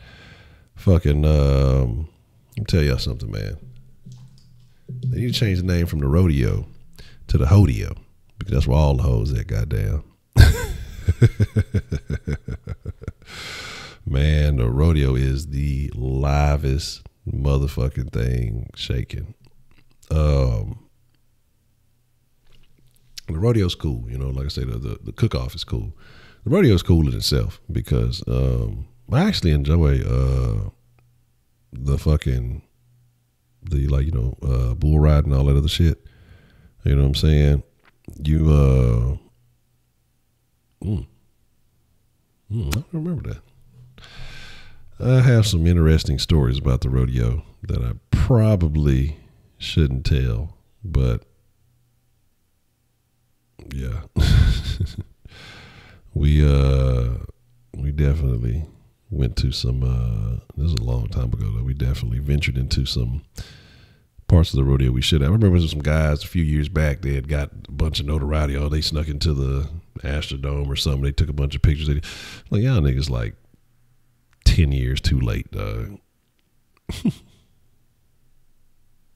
So she paying $4 million taxes. Man, yeah, I don't even want to get into it. Oh, that's all fucking strippers paying her to fucking make more stripper music so they can make more money. Sheriff Honcho, man, they changed up the way they do that, and I don't know if the sheriff was still on there. I was looking for it, and I couldn't find it. So, because I was using a different stream, because I use OBS here, but I was using Streamlabs OBS when I was doing that. So I gotta see if it's still available, because he was there. The last time I checked, I don't think he was on there. They had a bunch of extra little weird shit on there, but I'll have to see. I'll have to check it out and see. Streamlabs OBS is interesting, but I like sticking to the script with the regular. It's just, I don't know, convenient, I guess. Say it's sad that Houston has no landmarks or no spots that define us as a city anymore. What happened to the new place they were supposed to build? Did that ever get done? I thought that was supposed to be done last year. Did that other fucking park ever get done that they were supposed to be building? I think on the north side somewhere. Because I don't know. I don't know anything about it. What about Splash Town? I've never been to Splash Town. So, there's that. I don't know. Yeah. So, there's that. But yeah, they're supposed to be building something up. I forgot where it was supposed to be. It was up north somewhere. Who's going to win? Oh shit. 335 and went live. But here's the deal, folks. You know, I like y'all. I think y'all are great people. But I do want to say, we'll get ready to wind it down. But I want to say thank you to everybody who reached out with the calls and the comments, the suggestions. And I will take all of those. We'll take note of all of those. And some of those I kind of got in the works. And then, like I say, you know, I just appreciate it because, like I say, it shows it really shows that you care. And I appreciate that, man. No, but seriously, no, I appreciate that. I really do. I really do. I don't ever want y'all, like I say, I say it often. And again, but I mean it every time I say it, that I never take any of this for granted. You know what I'm saying? New Caney. Yeah, that's what it's supposed to be, New Caney. And, you know, I just thank y'all because, I mean, shit. Again, like I say, life is interesting. There's always some shit going on. And the fact that y'all find time to come slide through and just, you know, like I say, support the cause. I appreciate it. So, like I say, if you're fucking with the sauce, expect some new things tomorrow. Should have something dropping early. And let me make it shake. I don't want to be no celebrity. Look, that ain't what it's about. I just want to be. I just want to provide something for the people. If I got to be the face of it or whatever else, that's cool. But ultimately, like I said, it's really, truly, honestly, it's not about me. You know what I'm saying? It's not about me. But I just want to build something for the people because I feel like this is a platform to do it and to give people an avenue for genuine conversation, because I think that's something that's dying because everything is so PC. Oh, you can't say this, you can't say that, or we're offended. Like, fuck being offended, man. Like, listen, sometimes you're so busy listening for something to make you upset about something that you miss something that could benefit your life. And yeah, so I'm gonna start, like, I'm gonna do like old buddy. That's what I need to do like old buddy. The dude who'll be doing the DeAndre Hopkins post-game interviews. Fucking if Clowney is retained, if his services are retained, I need to do some of that shit. Or maybe do some Rockets post-game interviews. We'll see. Yeah. Oh, and somebody asked how long I've been it's going to be going on, I think, 2 years in March. So, you know, that's cool. I think that's cool. So, again, dedicating that much time to it, it's time to really step things up a notch. I've learned a lot. I've discovered a lot. I've met a lot of people. And it's time, man. Push past that whoop whoop. Man, I'm telling you, I've been whooping in the whoop by whoop. So, it's time to whoop. When I whoop, y'all gonna whoop, man. I'm telling y'all. So, it is what it is. You say people tend to count your money when you win. Look, they can. Oh, that's a great one. Cheryl whoops. Look, I got about $3. We can count it all together. 1, 2, 3. Like the fucking Tootsie Pop commercial. But here's the deal, man. I appreciate y'all. I'm gonna say thank y'all for joining me this evening. You know what I'm saying? Look, what? Man, that wouldn't be too difficult. I'm gonna have to just call that nigga and record the call. And I'm guaranteed within the first 8 seconds, who the whoop is this? Nah, but within the first 10 seconds, I'd be able to get that. But again, man, like I say, I appreciate y'all. I want to say thank y'all. We'll be back at it tomorrow, 10 to 10, Saucy 7. You know how we rock. But with that being said, y'all be cool like y'all be cool. I appreciate y'all. Thank y'all. And thank you for being friends of the dead and in the dead. I don't want to be Cal Murphy, goddamn. Look, I need to get the M. I know my shit up there. I got to get the M's. But with that being said, man, hey, about say a little random hand, cut the TV off, man. We out of here. Bow.